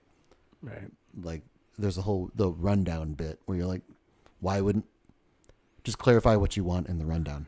Right. It's a simple question. It doesn't require this whole long played out multiple scene. I'm gonna get angry at you. Yeah, because you're not thinking. Yeah, I know. Jim ducking when Idris Elba kicked the soccer ball and then hit Phyllis in the face.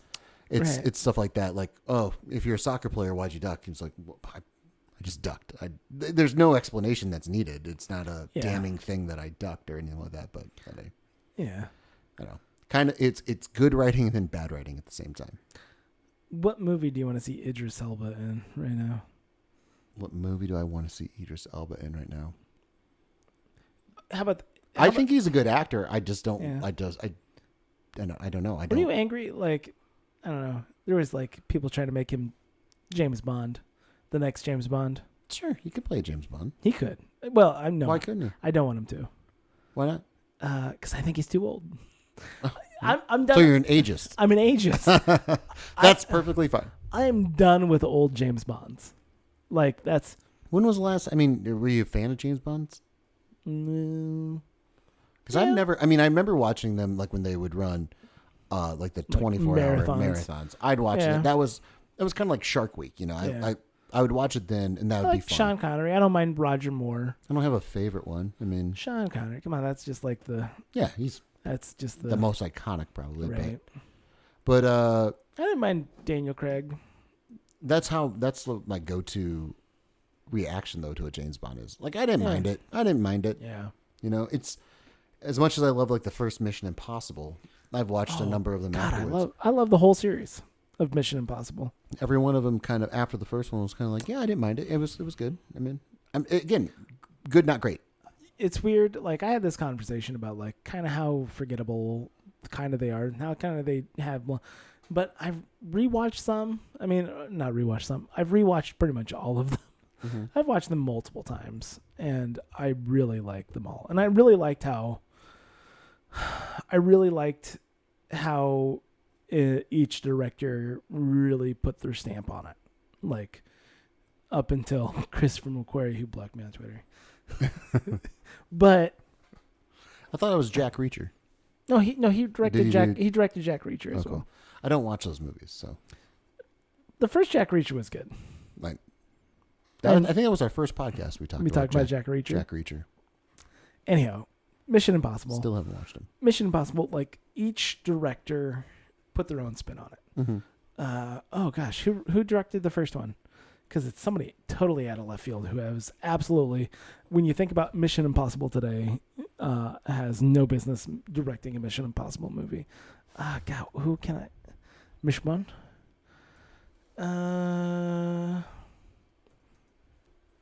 Mission Impossible.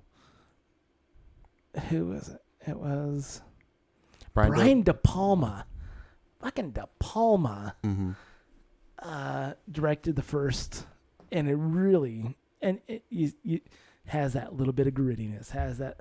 I remember seeing the trailer for this movie, and being so excited about it, and then really being excited by the fact that because it's PG-13, correct? Yes. Yeah. So being excited that I would be old enough to see it in theaters, that I was going to like get a chance to see it, and we did.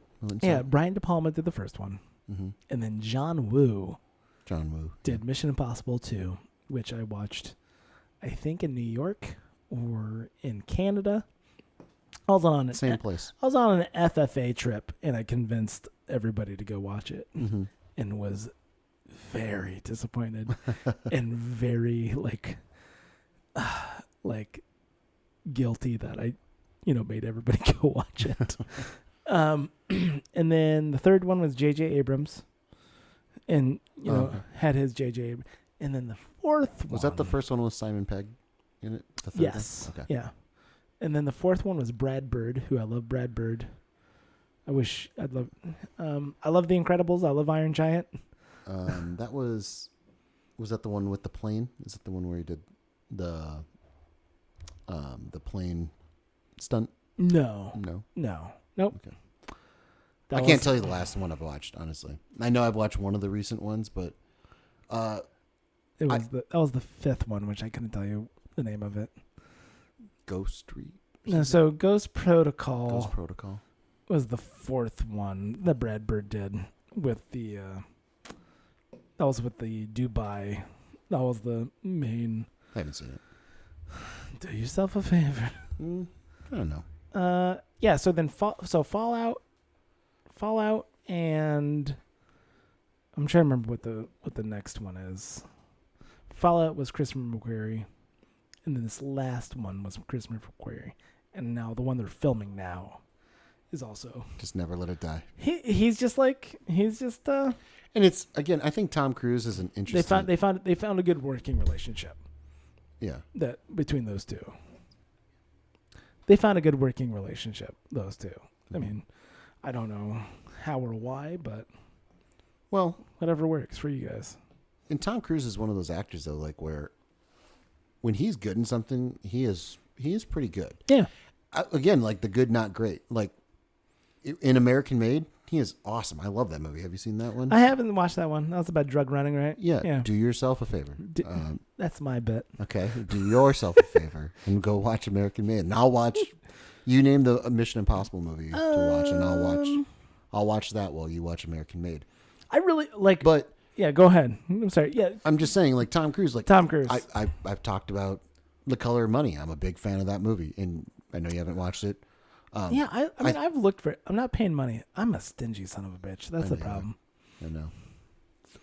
But to me, when I was a kid, the idea of having a movie delivered to your television was, I thought of it. I loved it. I was like, oh my God. You know, because I used to ride my bike to like the movie rental store, whatever it would be, Family Video or Blockbuster.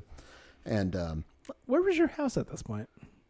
I mean, it was probably, I mean, it was a good long bike ride Hit me trip. with some geography here, just so I can. I mean, for our imagine. listeners, like it was probably 5 or 6 mile bike ride, I would say, to get to the Family Video. So, and then if we could go down the hill to the grocery store, which had a smaller selection, we can go down and get that, and that was much, much closer. Yeah. But if I wanted a specific movie, you know, if I wanted to watch The Color of Money or whatever, if I wanted to go rent that, that's not going to be at, you know, the local grocery store. Right. But no, it was a trek. So it would be like, all right, I'm going to take half the day, you know, to ride my bike all the way to a place, you know, to get the movies in a bag, you know, and then drive them all the way back and then have movies, because summertime is just basically me being alone. So It's me being alone. That Fun. says a lot. but yeah, it was fun though. And the amount of like rainy days where we couldn't do it, where we couldn't drive and make it happen, I was like, oh my God, what if I could just order it on my television and it would just happen? So every time I see something on Amazon that I can just rent, I always just think of that. You just do it. My 12-year-old self would have paid for this in a heartbeat, so I'm going to pay for it. Yeah. Fine. $3, no problem. Sure. But Tom Cruise, he can be great. He can be great in things. Yeah. And then and that's where I kind of go back. He's probably just good. He's probably not great. I don't know, man. I'm much. Okay. Pull up Tom Cruise's Discography or filmography? his filmography. His discography is surprisingly short. Really, oh no, I don't know. Oh, Jean Reno. I think he gets lampooned because of his personality, but I think him as an actor, I think he can really just kill it. My God, they have 2 other Mission Impossible 7 and 8. 8. Sure. Okay, but if we go back to the beginning here, Okay. Risky Business. I love him in that. He's great. Mm-hmm. Legend. Top Gun. I mean, again, The Color of Money. I almost made a cocktail joke tonight as I was flipping around a large zucchini. Yeah. Like, ever seen Cocktail? Oh yeah. As I'm flipping around a giant zucchini. I mean, listen to this run here. I mean, Legend, Top Gun, The Color of Money, Cocktail, Rain Man, Born on the 4th of July, Days of Thunder, Far and Away, A Few Good Men, The Firm, Interview with the Vampire, Mission Impossible, Jerry Maguire, Eyes Wide Shut, Magnolia. But I love Magnolia, but it wasn't. I love a hit. That's one of my favorite movies. But that's a fucking run. That's a run. And here's the deal. I would say those were all movies and you've seen and more than likely enjoyed. Yeah. Like, I need to watch The Firm again just so I could see Gene Hackman in a decent movie. decent courtroom drama. But even the run of Top Gun, The Color of Money, Cocktail, Rain Man, Born on the 4th of July. Days of Thunder. Days of Thunder. I know Born on the 4th of July had something to do with like Vietnam. No, yes, I know the premise of the movie. But that was his Oscar push. That was the push to get like we were talking about with other actors. As Oscar bait movie. Yeah, where you do movies to get to an Oscar, Yeah. Golly. But I love Interview with the Vampire. Even like Rain Man though. Like, and Dustin Hoffman does a tremendous job in that. But was Tom Cruise nominated for anything in that movie? Because he probably needed a Golden Globe, not a Golden Glove. Not a Golden Glove. He probably has a Golden Glove. What would he play? Shortstop? Yeah, probably. Maybe a second baseman. He's pretty short. Yeah. But again, he has good range. He has an ability to disappear into a role where most people that are like that big, you just see them on stage or see them on film, like, and then they're just playing that person. It's like me with Jeff Goldblum. Sure. Jeff Goldblum plays himself in pretty much every movie or bit. And that's why he's hawking apartments right now. Let's see. Did they... I'm trying to find awards here. Is it at the top? I thought there it is. Okay. Won 4 Oscars, huh? Oh, it was okay. Winner for Best Picture? Fuck off. Wow. Whoa. Won Best Picture. Best Actor, Best Director, Best Writing. So, and Tom Cruise wasn't even nominated. He should have been nominated for Supporting Actor. Yeah, that's what I'm saying. Like, let's pull that up. 1989 Oscars. Well, he wasn't. Here's the nominees from the. Yeah, who won Best Supporting Actor? Hans Zimmer was nominated. Hans Zimmer for nominee. Oh, that was a Hans Zimmer score, huh? Best. Rain Man won Best Picture. It's a very quality movie. Gene Hackman was nominated for Best Actor in a Leading Role.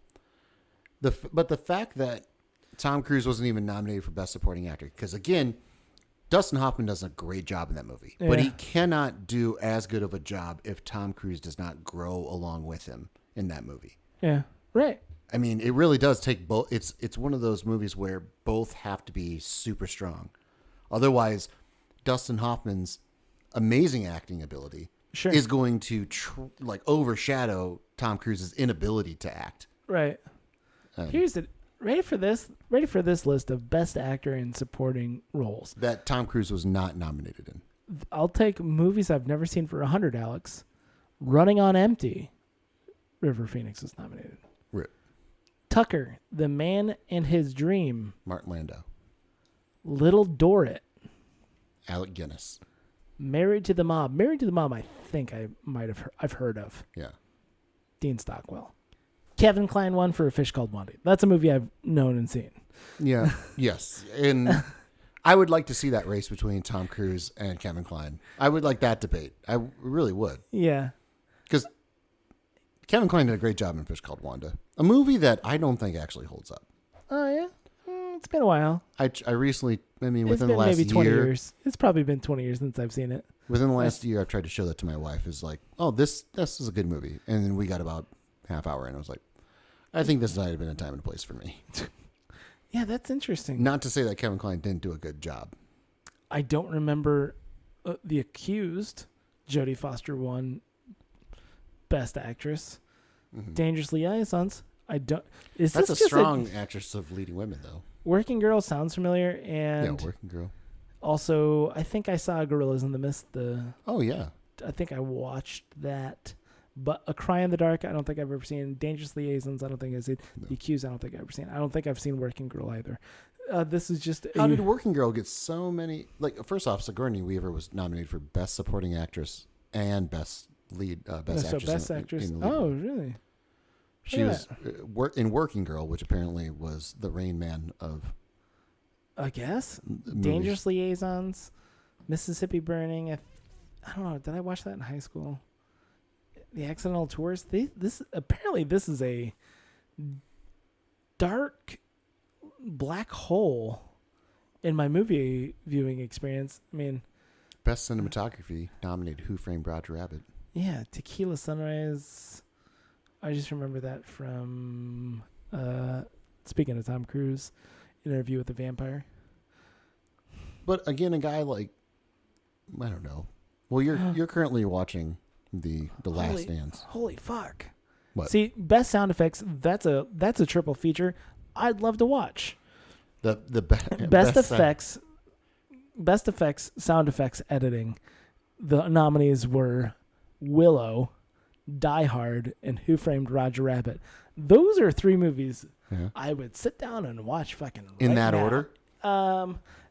In order, the order actually is Who Framed Roger Rabbit into Willow into Die Hard. Okay. That's the progression. That's what I was. That's That's what I was hoping you were gonna do. Good progression. You got to end on Die Hard. You end on Die Hard. There's no way coming back from that. You end on Die Hard. I'm not watching Who Framed Roger Rabbit after Die Hard. I'll watch Who Framed Roger Rabbit leading up to Die Hard. But Yeah, I think well, best effects, visual effects, was it the same? Yeah. same. Yeah. Ugh, best film editing. Ooh, real slap in the face to Willow there because they include Who Framed Roger Rabbit and Die Hard. That editor was fired. That's interesting. Never was hired again. Best foreign language. Anything in there worth noting? Nope. Best makeup. Beetlejuice, Coming to America, Scrooged. Another excellent triple feature. Holy shit. Yeah. We should just pitch these to drive-in movie theaters. This is your triple feature. Here's your triple feature. You always end on a Christmas movie. Yes. Here, you base us around the 1989 Academy Awards. Okay. Here's what you do. I think you do Coming to America, Beetlejuice, Scrooged. Okay. I think I'm going to go Beetlejuice, Coming to America, Scrooged. You're going to go nonsense, somewhat nonsense, all nonsense. I mean, Okay. Well, I just think you hit him hard at the beginning with Coming to America. yeah. You get him going. It does invite the lull though. Yeah, you just Beetlejuice. Oh, Beetlejuice. Of- doesn't of a know t- all. Have you ever paired it against Coming to America? That's like- good. I've never had a It's- head-to-head Yeah, it's one laugh of those off things. between Yeah. Beetlejuice and Coming to America. Yeah. Scroll down. What do we got here? What's anything else of note here? Apparently a pretty good year of movies. Baghdad Cafe. I'll take movies I've never heard of. Oh man, this is Phil Collins can eat a dick. Whoa. Hold on, you know my opinion. It's on. Why don't you like Phil Collins? 'Cause you know me. Why? Just don't like things that are popular? That's not it at all. No? No, Why? I don't like his style. Okay. Okay. You like gated reverb snare though. I don't know if I do. Really? No, like I mean, we talk about time and place. It's just, and anything outside of that time and place is okay. It's anytime you use the gated reverb snare drum, go do yourself a favor, watch the Vox video on it. It's fascinating. It is fascinating. It's fascinating. Anything that has that gated reverb snare drum on it is in like a weird timestamp on it, and then No. Okay. and then if it's used outside of between 1985 and 1992, if it's used outside of it, it's a weird. You're trying to be nostalgic. You're trying to make a nostalgic sounded song, and I don't like that. I think I understand what you're saying. I hear you. But I also think I hear you. Now hear my voice. Okay. I think that was the creation of something. So where you're experiencing it for the first time and we are living through it, And then I don't know if I really lived through it the first time. No. I'm Yeah. saying like we're living through the revival of it. I mean, that's Sure. part of the thing Yeah, of that yeah. doxing that they brought up, Yeah. where it's coming back. I think it's a calling card of music that's going to be there for a long time. I think it's going to be something that's always coming back.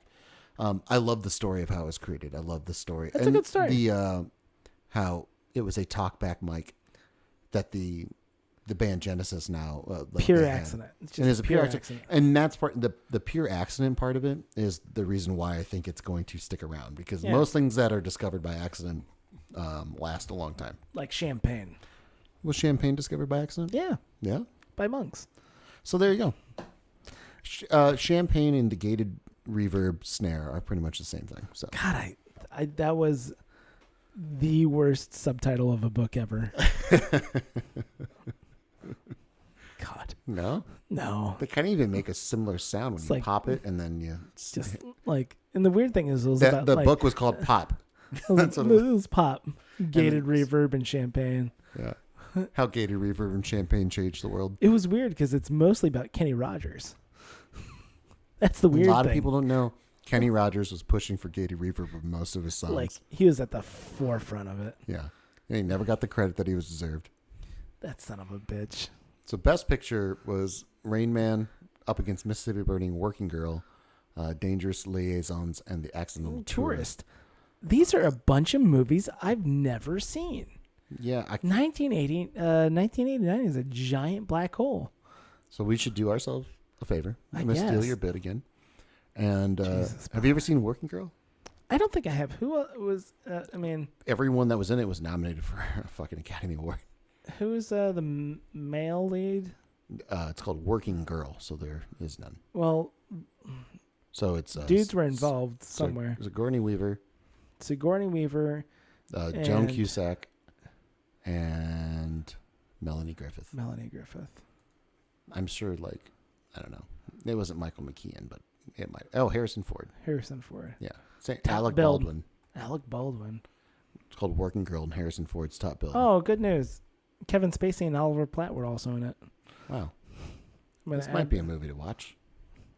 You're a big Oliver Platt fan? Oh, I'm a big Oliver Ever Platt since fan. Lake Placid. That's I always got Working Girl and Sabrina mixed up just because of Harrison Ford movies with red lettering in the titles. Yeah. That's a really teased up Joan Cusack there. I mean, Yeah. that was the 80s. I don't know. The 80s, if you could go in a time machine, if I Yeah. could, I mean, that'd be fucking fun. It seemed like the perfect point of decadence and excess. And then, no? Which one would you choose? I don't know. Like, where am I going to party? No, just where, I mean, it's the partying as an aspect of it, but also just like, there was enough technology that you weren't in the Stone Age. Like you weren't, Sure. you could deal with like modern things. You wouldn't have to like change all that much, but you had this freedom too of like, Yeah. I don't know, you could go out and party all night long and drive home fucking super drunk, and I no think- one, and like the chances of even being pulled over would be minimal, or like even if you did, the chance that you get like a DUI would be Yeah. very minimal. That was basically everything up until 1992, whenever MAD was formed. That's yeah, but that's an But also the interesting- 70s, also the 60s, also the 50s. But I and the think if you look 40s. at, in my personal opinion, I Not mean, the 1909s, because there isn't a lot of cars. no, there weren't.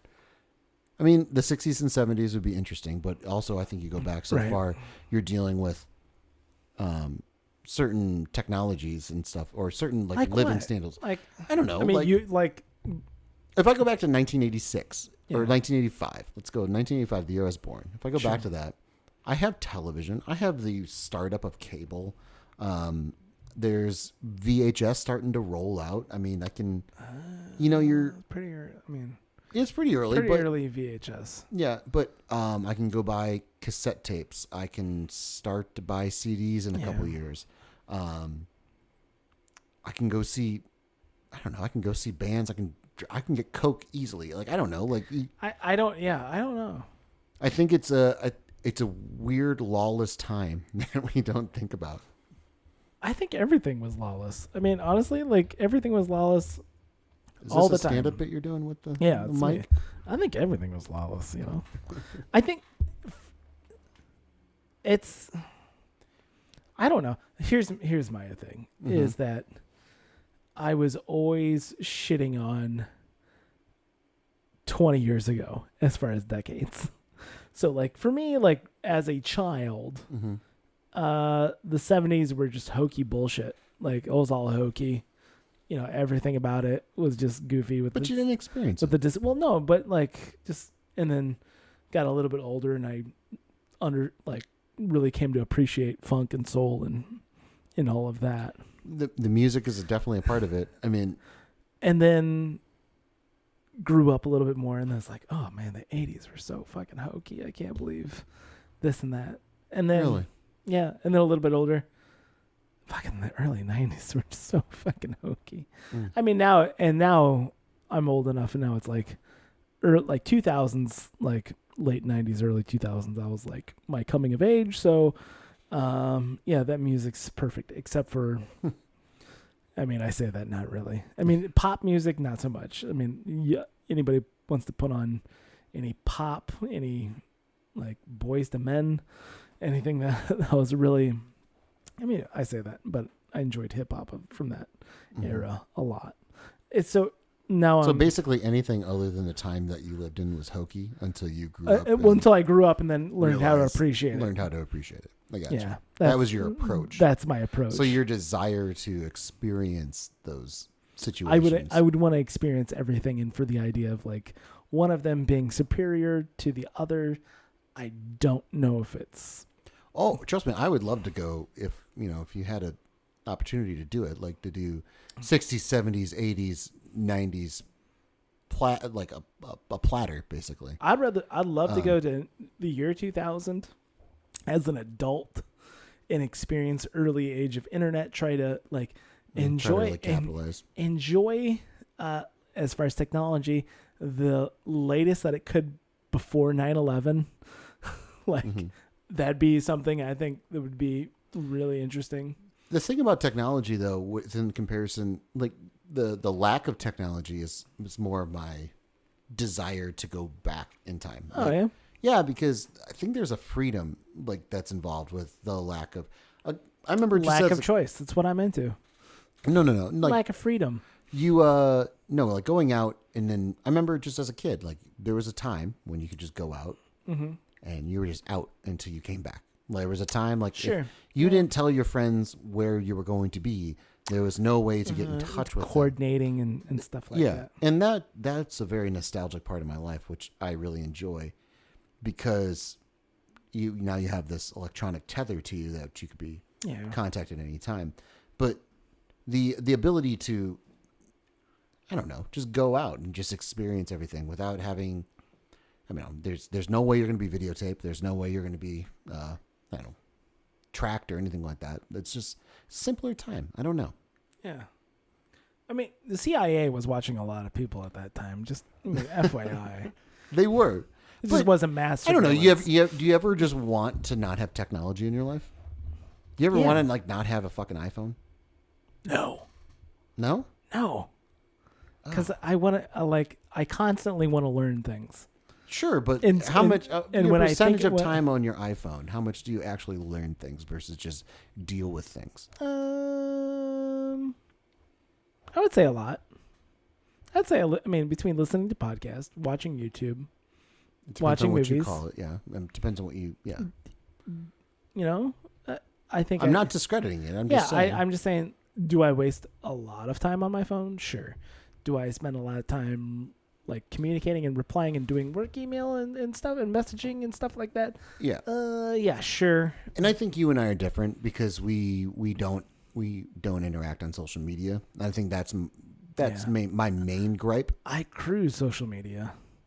And but I don't put a lot out there because who wants to listen to anything I have to say? Clearly. Listen, says the kid who did bullshit stand up at 14 or whatever. Yeah. And we're not going to put this out for anyone to listen to. And if you're listening to this right now and you find it interesting, that's great. Yeah. Good for you. Hopefully you do. But please know that don't listen to me because I'm person worthy of being listened to. Well, and that's the other side of the coin of technology is that it brings everyone, it gives everyone a voice, which is a double-edged sword for sure. Right. Some people are worth listening to that you've never heard of, and some people are worth never hearing about, you know. Like, I mean, there's a lot of people. I'm trying. Who was the other girl's name? I need to look. I haven't looked her up on YouTube in a while. But like Lindsay Ellis and people like the guys from Red Letter Media, and those people, their voice would not be as amplified as they are now. Yeah. And the great thing is, I get to find voices that resonate with me, and that's amazing. And I guess to tie it back to this, traveling to another 60s, 70s, or 80s time frame. It in the way that you get those people, the Red Letter Media and the Lindsay Ellis, Lindsay Ellis's of the world, you got more bands. You got more. I think that's probably the easiest analogy to make, but like you got more bands. You got more bands that we're exposed to. There's so many good bands that you've never heard of nowadays because it's so saturated. Is that bad though? It's not bad. It's just different. There was a chance that band that you've never heard of had a platform that they could rise and they can get exposed to you in a way that nowadays requires so much effort and time that most bands can't last. Most bands can't survive. So you'll never hear a great band. There's probably more bands that have been great that have died in the last 10 years. Yeah. In the same way that there's been just this exponential growth of people like your Lindsay Ellis's and your Red Letter Medias that have come to the forefront that wouldn't have existed. You understand what I'm saying? Okay. I think you're saying it's a double-edged sword. Is that what you're trying to say? I'm saying that it's a. I mean, it's yes, essentially, yes, it's a double-edged sword. But you're getting exposed to a band in the 80s, 60s, 70s, and 80s could get signed to a record label deal, get the distribution deal that they cannot even dream of right now. Okay. Right. Or in the last 15 years. Yes. Okay. Yeah. They cannot dream of it. Right. So the bands that that even the 70s bands, you're like, oh, funk, it's stupid, whatever, like that. Those bands are good, like bar bands now, maybe, and you will never hear of them unless they like one of them will go through the crack, and that's about it. Yeah. So in the same way that you get multiple of these Lindsay Ellis and Red Letter Media and all these things that you would never have heard about back then, that in the 70s and 80s, you would never have gotten exposed to them. Right. It's a flip flop. Right. Riddle me this. Okay. How is it that people like, I mean, I can just think of 1,000 YouTube critics, right? George Rockwell and I'm trying to remember, really good guy. I mean, really interesting. How are they able to function and survive, right? I mean, granted, most of these we're talking about either solo or 2 or 3 or 4 people, right? At 4 people at most. As far as like, I'm going to make a YouTube channel. It's going to become moderately channel. It's going to become. We should actually make a channel. I can make a moderately successful YouTube channel where I have 500,000 subscribers, and I am able to survive. Okay, that's something that can happen. Also podcasters can do that as well, right? Okay, that's like they can survive. Making content and putting it out there. Podcasters and people, YouTubers. Okay. Bands can't. Why can't bands? Why is it that bands are unable to? Because normally, first off, the numbers that you're talking about, when you're talking about 500,000 subscribers, that was a fledgling band back in the 80s. Okay. Right. If I put out a band, if I put out an album and it sells 500,000 copies, I'm going to be signed to my label still. It's going to be a good, a good deal, but I'm not a superstar by any stretch of the imagination. Okay. Sure. So to just flip flop them in numbers alone is ridiculous, because the time it takes to write, record, produce, organize a tour, to promote the tour consistently, to do all those things, because there's more to it. I'm saying, like, just why isn't there just taking the tour out of it? Why aren't they just like cranking out song after song after song? and maybe they're not. I mean, I don't know. For what, a 0.0000001% of a penny? Like 500,000. Like No, subscribers. That's the thing. Like, that's what I'm saying. Like, yeah. the structure of a YouTube sponsorship deal or like a monetized YouTube page, that percentage of money that you get is so much more than the musician gets from a play on Spotify. Yes. And that's the huge. So why aren't you just pushing on YouTube then? I mean, no. But it's not even. How many people go to YouTube just to listen to a song that they like versus going to Spotify? That's the difference. I mean, I'm not. But I'm saying I'm not a music guy where I'm just I don't sit there and put it on Spotify and just. I don't either. But or Apple Music. Or I don't just sit there and. The royalty rate is the same, and that's what I'm saying. I know it's a garbage. So royalty rate. What I'm saying is that, aside from all that stuff, to keep a band together, to keep a musical group going forward, with just the promise of that maybe one day we're going to make it. That's always been the problem. Many successful bands have succumbed to that. Like to that, no matter even what the money, it's the personalities don't jive and we're going to break up. You know what? Here's the deal. Maybe there's like a duo right now that is on YouTube and just putting out song after song after song after song. Sure, and they've got 500,000 subscribers. Sure there is. And they're making enough money. And I just don't delve into that because I don't give a fuck about listening to most people music. Don't. So I don't know it exists. But maybe it's just I don't know it exists. There's, a number of people who are out there doing it.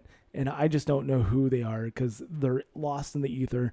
And I'm only focused on things I care about because I only go and seek media that I care about. But that goes back to my point. Like the good bands that you'll never hear of, like versus the funk music of the 70s that you weren't a fan of and then you came around to. Yeah. Like you came around to it because it was exposed to you. You came around to it because you went back to it. You came around to it because it was available.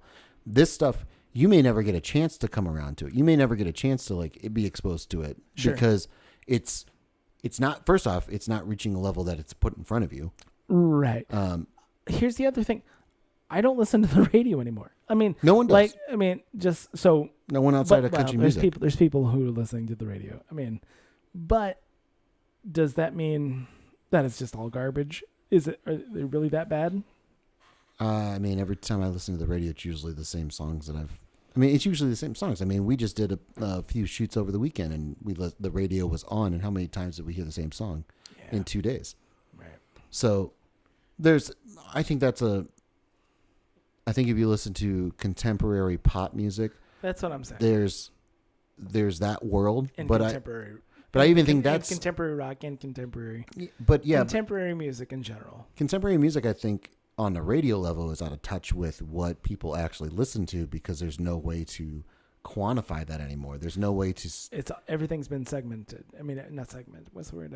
It's specialized. I'm into this. This is what really speaks to me. This is what hits my ears that I love. Yeah, and that's all I want to listen to. And I'm not going to venture outside of that. Right. And you're gonna spider off of that. Just like maybe. Well, between Neutral Milk Hotel and Cursive and going into Death Cab for Cutie and stuff like that, those aren't really giant mainstream people, but it's I'm gonna continue to follow that train, and when a new band meets, and also it's gonna become much more localized, much more regionalized, and is that a bad thing? I don't know. I don't think it becomes regionalized. I think it becomes really hard for a band to survive financially. I think it becomes because bands already have a tough go of it keeping people together and keep going. My point with back in the 60s, 70s, and 80s is that you had a clear line of like becoming an occupation, like it becoming a job, whether you can handle the job or not. That's up for the band and everything with that. But you had a chance, like if I got the best musicians together, the Eagles are a good example. Like backing band of a band of a like the opportunity exists. Like if I get the best players and stuff around, if I put my time in, they were what were they the backup band for? Glenn Frey and Don Henley, Linda Ronstadt. They were the backing band, the guitarist and drummer for Linda Ronstadt for a little bit. But basically, you get to know everybody in the music scene. You put together the band. You get to know the best of the best and everything like that. And then you put together your group and everything. And you put that forward. Well, then it's only a matter of time until you get a deal. And once you get a deal, okay, cool. Now we can control and we can do all these things. And the deals were shitty. The deals were shitty for sure. But it still gave you an opportunity to create and then gave you an ability to put that music out in front of people that allowed for you to grow as an artist and make mistakes and do all these things, yada, yada, yada, which that's all left up to the foot of a musician right now for them to do themselves. And they don't have nearly the connections. So many more shitty songs will get much more airtime than someone's really good song on YouTube that you'll never hear. Yeah. And that's that world. I'm interested. I long for that world in a way. Like I miss it because I feel like I experienced the death of it. I feel like I like we lived through the death of, in commercial industry music that allowed for at least bands. Not everything was great. It wasn't perfect, but it allowed for bands to get a chance that doesn't exist anymore. And see, I mean, for me, like the democratization of a recording. I mean, anybody and their mother right now can throw together what? I mean, we're talking like in front of us right now. If we did bargain basement recording setup, we're talking what? $1,000. All things included. I mean, yeah, you're around 1,000. I mean, $2,000. Yeah. Okay. Let's say between me and I could go and put together a recording studio for $1,000. I could record 100 bands over the course of a year. Okay. And that is something that could happen. That is that's a little more, but yeah. Anyway, I see what you're saying. Yeah. As compared to, what it was 20 years ago, 30 years ago. That is not something so I think you're right. It's a saturation. It's an over. I don't know if it's an oversaturation though, because if you're good, that's a blanket statement. If you're good, I think you can make it. Like, if it's good music, it's gonna find its voice. Whether or not it's like a theory. It's like theoretically, but also you have to keep working at it, right? And you have to keep working at it, but then you'd always talk about the element of luck in something like baseball. There has to be the luck that your style, the greatest, like Neil Young could not start today and hope to God that music listeners would just somehow align with what he's putting out. There has to be an element of luck with what you're putting out. Today, Neil Young never existed. Neil Young has been born. Neil Young would be on YouTube 15 years ago. And if Neil Young consistently put out music week after week for a year and a half, 2 years, he's going to find growth because he's good. To what extent? To the extent that he's not the extent that he's experienced now, probably not, unless he finds the right message. But even still, you're looking at like you're dealing with variables, and maybe it's an interesting look at control as far as if you can control the distribution of if you can just control the distribution of the media, then you can control the direction of the taste. And it's not necessarily great to control. It's not great to tell people where they're going to go, but to let them go and then to feed on it. Yeah. And then let that die. And then figure out what the next thing is, and then feed on that and let that die. Because that's very much what the music industry was like, okay, this is popular. Let's throw everything at the wall. And everything at the wall, some things stick, and you get some great bands. Right. And like Rat. Sure. Yeah, like Rat. And then, but once the things stick, then they can go off and do other things that allow for them to grow and produce things that are just amazing. I always think like we heard how many Guns N' Roses songs over the weekend? A number? We heard a number. A number. We heard more than one in less than 5. But, sure. 3 or 4. Yeah. But Guns N' Roses' Appetite for Destruction, that's a phenomenal debut album. If not one of the greatest debut albums of all It's time. an absolutely fantastic. They debut would not album. have been signed had hair metal not been so popular, and then you just get 5 dudes together with teased hair and you get signed. So they would have. There's a good chance. There's a chance that they never would have been signed, or that you never would have heard of them. questioning like as far as hair metal goes, Appetite for Destruction. They were at the tail end of hair metal. Really? Yeah. So that's where if you look I at. thought they were more towards the front. Where's... No. Your Appetite for Destruction was 1988 or 89. Like I want to say 87, maybe 86. But even still, that's. I mean, it was dying. Yeah. Yeah. I don't know. That's about I guess- Appetite. I'm just gonna get close. I mean, that's close enough. My God, DES. I know. Search and destroy. This fucking screen too does not help. Come on. 87. Nailed it. But again, that's dying. It's I guess. I mean, where It where is. is Twisted Sister fit into this? I'm just trying to think of like. first off, hair metal died in 1990. We'll be nice about it, and we'll say 1990. After Use Your Illusion 2. Really, even that? I don't know. I don't know. No, that was much after. But again, this album is a great album that wouldn't have existed had not hair metal been so popular leading up to it. It's not a hair metal album. It's a rock and roll album. I mean, it's one of the great rock and roll albums of all It's time. a fabulous rock and roll album. So this band got through and got distributed and was marketed in a way that a band nowadays coming out. Can you tell me the band?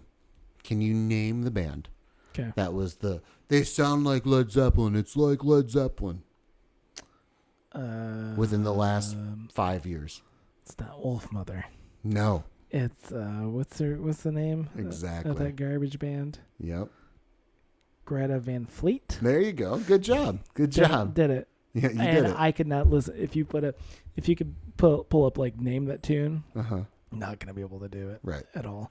But that's like an example. That's the life of a band right now. You're like, they sound like Led Zeppelin coming. It's like Led Zeppelin again. Okay, cool. This is gonna last for like 6 months, maybe a year, and then you're never gonna hear from them again because we're gonna forget about it and we're gonna move on. See, and then I think about somebody like, I was just gonna think of somebody who does 1612. Not 1612. That's the year Chicago? slavery started. 2465. No, who did Christmas in L.A.? What was the name of that band? What's that funk Oh, California funk band with like a gazillion guys in it? Wolfpack. Wolfpack, you Yeah. know? Yeah, they're an anomaly. They are. All right. I mean, yeah. But it took an Apple commercial for me to figure out who they were. For me, it was the first. I was in. Get this. I was in an Old Navy store, Mm-hmm. and I heard Christmas in L.A. and I'm like, what's going on here? And then I went and listened to a bunch of their music. And I'm like, oh, these guys are fucking great. Now, am I ever gonna go pay money to ever go watch them? Am I ever gonna go pay money to download an album? Probably never. Am I gonna watch them on YouTube? Yes. Now, that being said, I think it's more like me with music. I think it's probably closer like me and baseball. You know, don't change the rules just for me. You know. Well, I appreciate that. Yeah. But I appreciate the democratization of technology and how that's changed a multi-million industry which was controlled by a very select few. Yeah. And you know, you had tastemakers who were chasing that dragon of we're going to chase after doo-wop groups, we're going to chase after funk bands, we're going to chase after this pop, and having a hand-selected few talent scouts out there trying to figure out which way the wind's blowing to go after it. Now, I've got this absolutely cornucopia of music in front of me, and if I like something, I like it, and I can spiderweb off of that. And are these guys? No, this is me. I'm totally removed. I'm not like supporting these guys outside of viewership and listens. do I know or care enough about them and whether or not they can exist as a band forever? In the words of Quiet Riot, I love to be overrated. You get a guy who can put together like Free, who can make one hit wonder and live off it forever, just like Rat that I mentioned before. Are we going to have more Rats who 30 years after their hit song are in a Geico or Geico commercial? Probably not. Is that a bad thing? No. Do I want people to get paid? Of course. But I don't think it's bad for society and detrimental to the world of music if that stops being a thing. Yeah, I see what you're saying. It's not the one's not tied to another, because the same way that like Rats Round and Round is a hit song is the same way that like Redbone's Come and Get Your Love is a one-hit wonder. Like, yeah, those are two different songs. Some bands just have one-hit wonders. And that's an anomaly unto itself. Sure. But I think you limit the amount of one-hit wonders, or you limit the amount of potential for hit songs. I always go back to the Goo Goo Dolls were a great example of a struggling punk band who had a balladish type song name as the B-side of one of their songs or one of their tracks, and a DJ just flipped it over and played that, and it became a hit because everyone called in and requested it in this like New Jersey radio station or something like that. Yeah. And it ended up blowing up. It's a little happy mistake that ended up changing a band's career because of a hit, because of a distribution. Like it's not like YouTube's playing on the radio and there's a DJ for YouTube to be like, hey, we've been scouring and listening to this. This is a great band. Everyone should listen to it. There's algorithms. Dude. It's left up to the listener itself. Right. Here's the deal. If you're more got, often than not are stupid. Oh, well, you're not wrong there. I think if anything today's music industry is going to be doing is it's going to get rid of the one-hit wonder, because there's no reason in investing in a band that can only really put out one hit. To that point, though, they shove things to you and they make them hits. They shove shitty songs and they just play them to death. There's studies that show that if I hear a song enough, yes, that I'm going to eventually start to relate to it. So that's what they're going to do. They're going to try to make a product a star. So you're trying to say right now, I'd much rather that happen to more bands than not. I mean, I've never had a problem with one-hit wonders. I'm saying I wish more bands got like overly pushed because because this select of old white guys think that it make. Wait, well, when you're saying overly pushed, this is the way. Old white guy club, and I'm just saying that the record industry says this is the sound. I think this is the way the wind is going to blow. Let's push this, right? Mm-hmm. I don't think that's a good business model, and something I don't want to support Well, there's multiple phases of it and defend. There's multiple phases of that business model that's played out from, let's just say the 50s to the mid 2000s.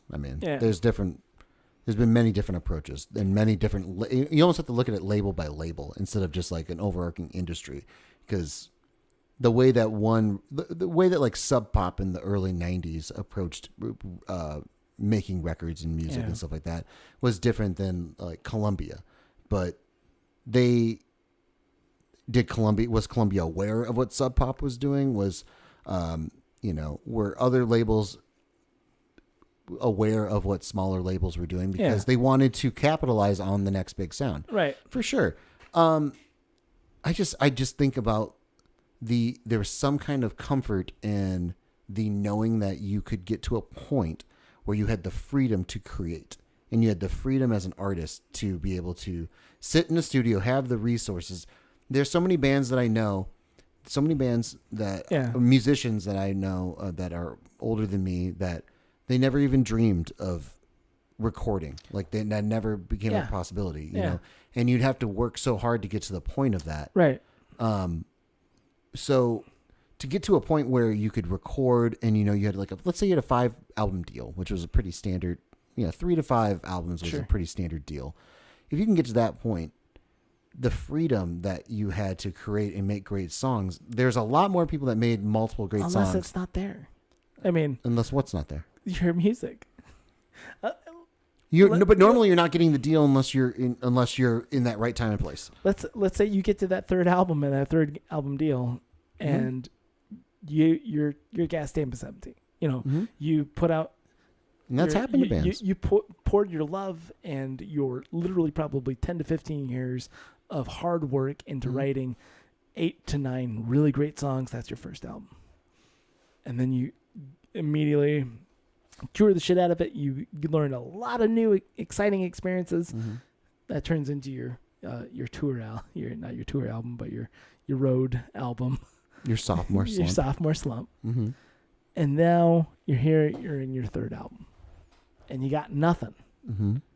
But record label says you are contracted to put out an album this in the next year. You got to do it. And first off, and then you shoot blanks. First off, and again, I'm not going to. And that's not freedom to create. That's not freedom to. I think that's a. I'd rather have that situation than because there's money involved. Well, yeah, and it's a shitty money deal. It's a shitty money deal, but again, you're allowed. I think the biggest point of the record deal is the distribution, the ability to get your music into the hands of people that can make it into something is the biggest anomaly that YouTube, nothing can provide that to you. Because now I'm relying. But I think it's only music. That's the weird thing. I don't disagree with you. I think it's only music. I don't disagree with you. I think it is only music that has suffered from the fact that I'm leaving up to the listener to find me. It's like I can tell everyone to listen to me. I can tell all my friends and family to listen to me. Yeah. And they can all go off and do their own spiderweb thing. It's not going to be nearly as different than Columbia Records sending my album to all the radio stations in fucking America. Right. All right. That's a totally different beast. And then you talk about Wolfpack and everything like that. Well, what's a way to get your music heard without being on the radio? Right. Commercials being played in Old Navies. It's a thing. And I remember talking about it. I remember doing we were in works with a reality TV show network, basically. It was your songs would be featured in a reality TV show. For a time in the mid to 2000s. That's pretty good. That's what you did. I mean, was it the OC? I think it was what the show was. If your song, that's not reality, but no. Okay, yeah. I'm just saying, if your song was featured on the OC, it's huge. It's almost like just a blank check to be able to start doing, whatever the hell you want. But for how long? Well, I for very little. And then Napster came along and ruined everything. Yeah. So. I'd much rather. I think that people, and this is once again, I'm not a musician. No. I don't ever claim to be. You claimed in this podcast to be a drummer. I think it's. I mean, am I a music? I've had a long conversation about professional musician. I'm not a professional musician. Yeah, there it is. We can qualify that's a qualify. Yeah. I am not a professional musician. Music is not absolutely as near and dear to my heart as it is to you and a lot of other people. But I think I'd much rather have this situation now. But then again, I'm not listening to that music. Am I that person?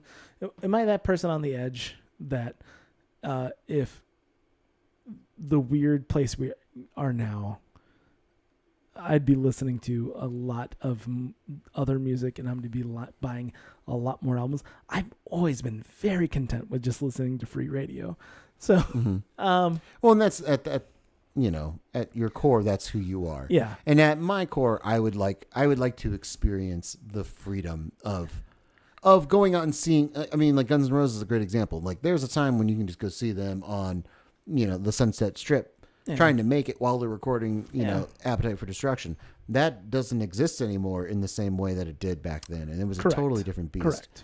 And to experience that, because again, I don't disagree with you that the freedom of the technology is a bad thing. I think it's a good thing. I think to not have a control, because we experienced it on the other end with like the news media. I mean, is completely controlled by a very select few. But to experience the litany of bands that were making it and trying to make it, and we're just doing it. I just think there were more people trying to do it. I don't think there are as many that are legitimately qualified to be professional musicians. Sure. I think it's amazing right now that a dude like yourself could go work 40 hours a week and spend another 20 to 40 hours a week creating and crafting it and recording and self-distributing music. I don't think that's where you lose it right there. How do you self-distribute? I can put it on YouTube and I can spend 10 hours a week spamming the shit out of absolutely anybody and everybody. Right. And then you get, okay. Then there's... And then... And hopefully that's enough for you to start. But is there a problem with Spotify and Apple Music as far as their pays per play? Yeah. Yeah. That's a problem. Pharrell got what, $1,500 for having something like that? As compared to YouTube. Well, not even as compared. I mean, like if you like, I think if I spent and I put out and I focused every week and I put out a song every week, right? And I did that. You're really painting with a broad brush here. If I did that for 2 or 3 years. You're going to put out a lot of shitty songs, by the way. Yeah. Yeah. Yeah. Yeah. But there's a lot of shit out there. But you might be great. You're going to deal with, again, just having. Then don't do it. So no, we're talking, you're talking about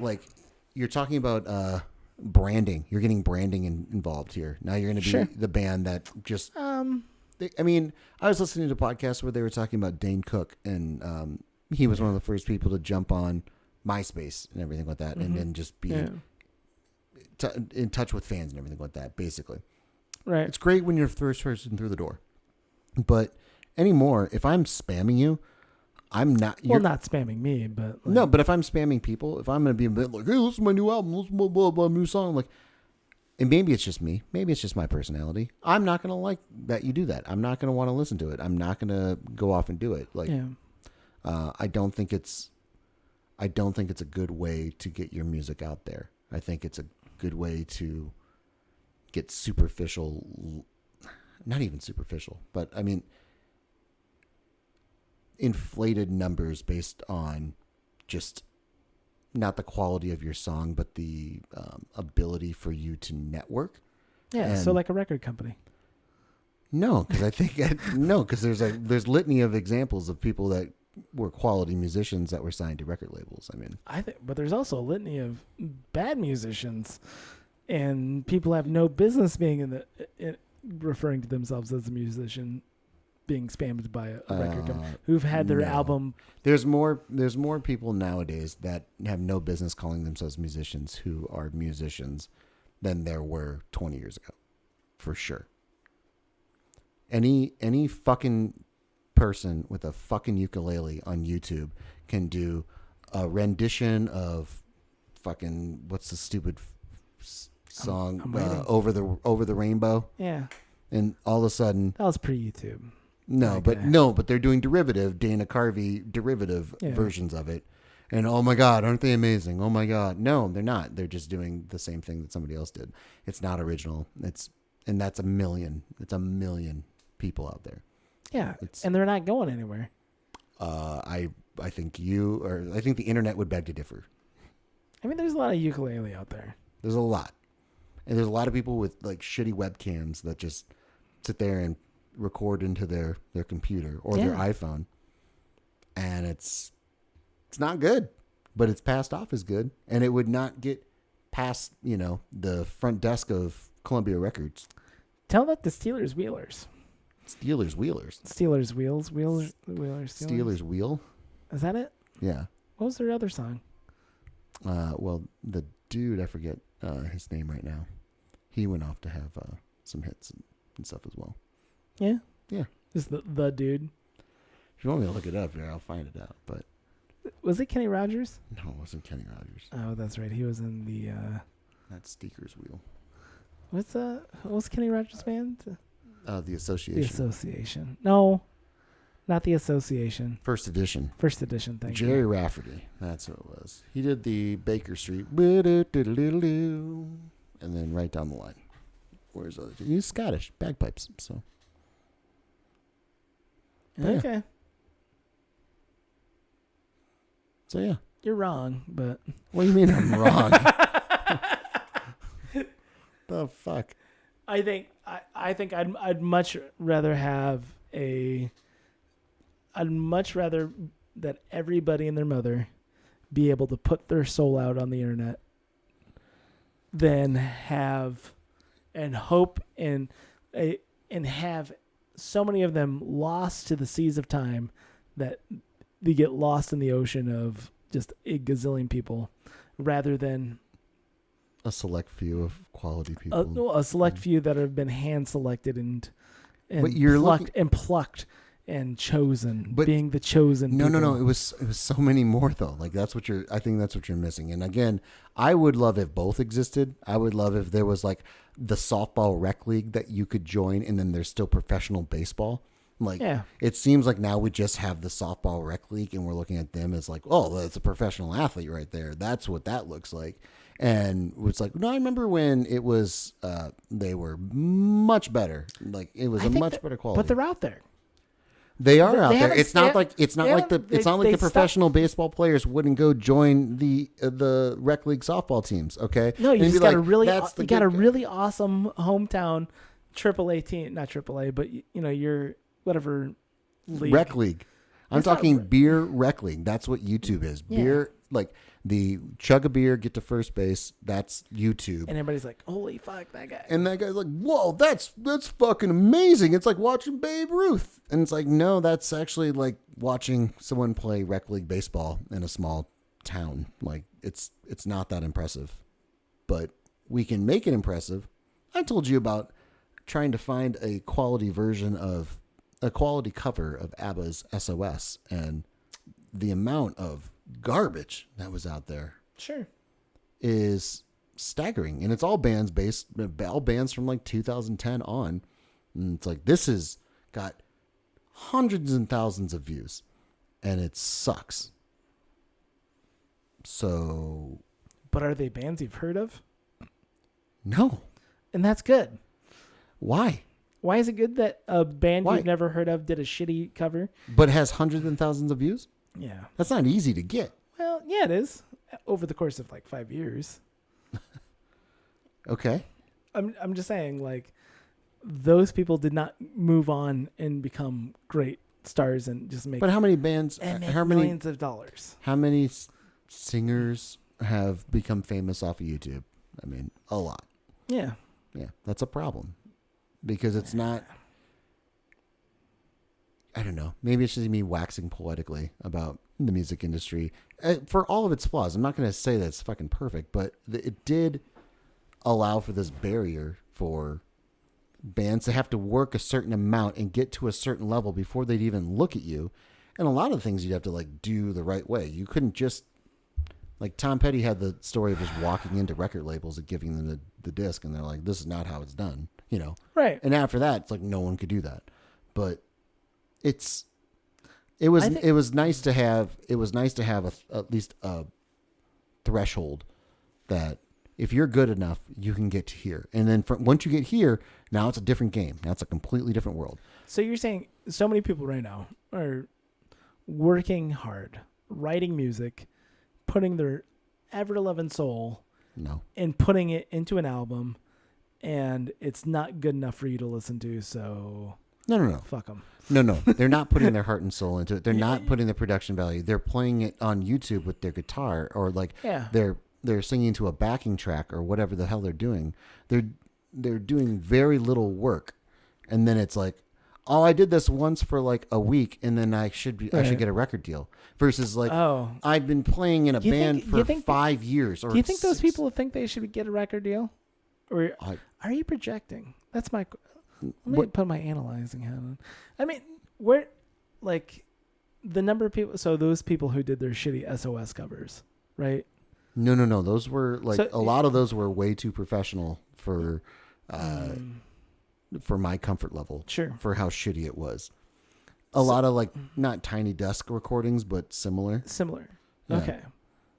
How many of them in the like description was like, by the way, buy our album? I mean, I guess probably a lot of them, or no. I mean, not that I looked in the description, but it wasn't.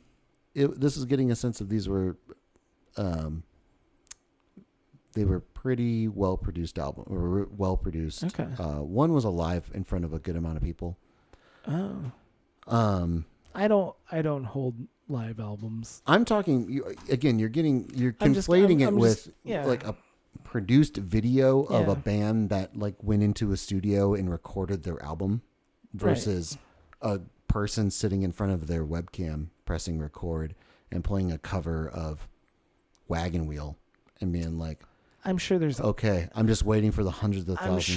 I'm sure that's a guy, but or my original song, like the amount of people that sit down and like, I'm going to play the 5-minute version of my acoustic song that I wrote. And I'm going to put out a song a week. Yeah. I'm going to do that.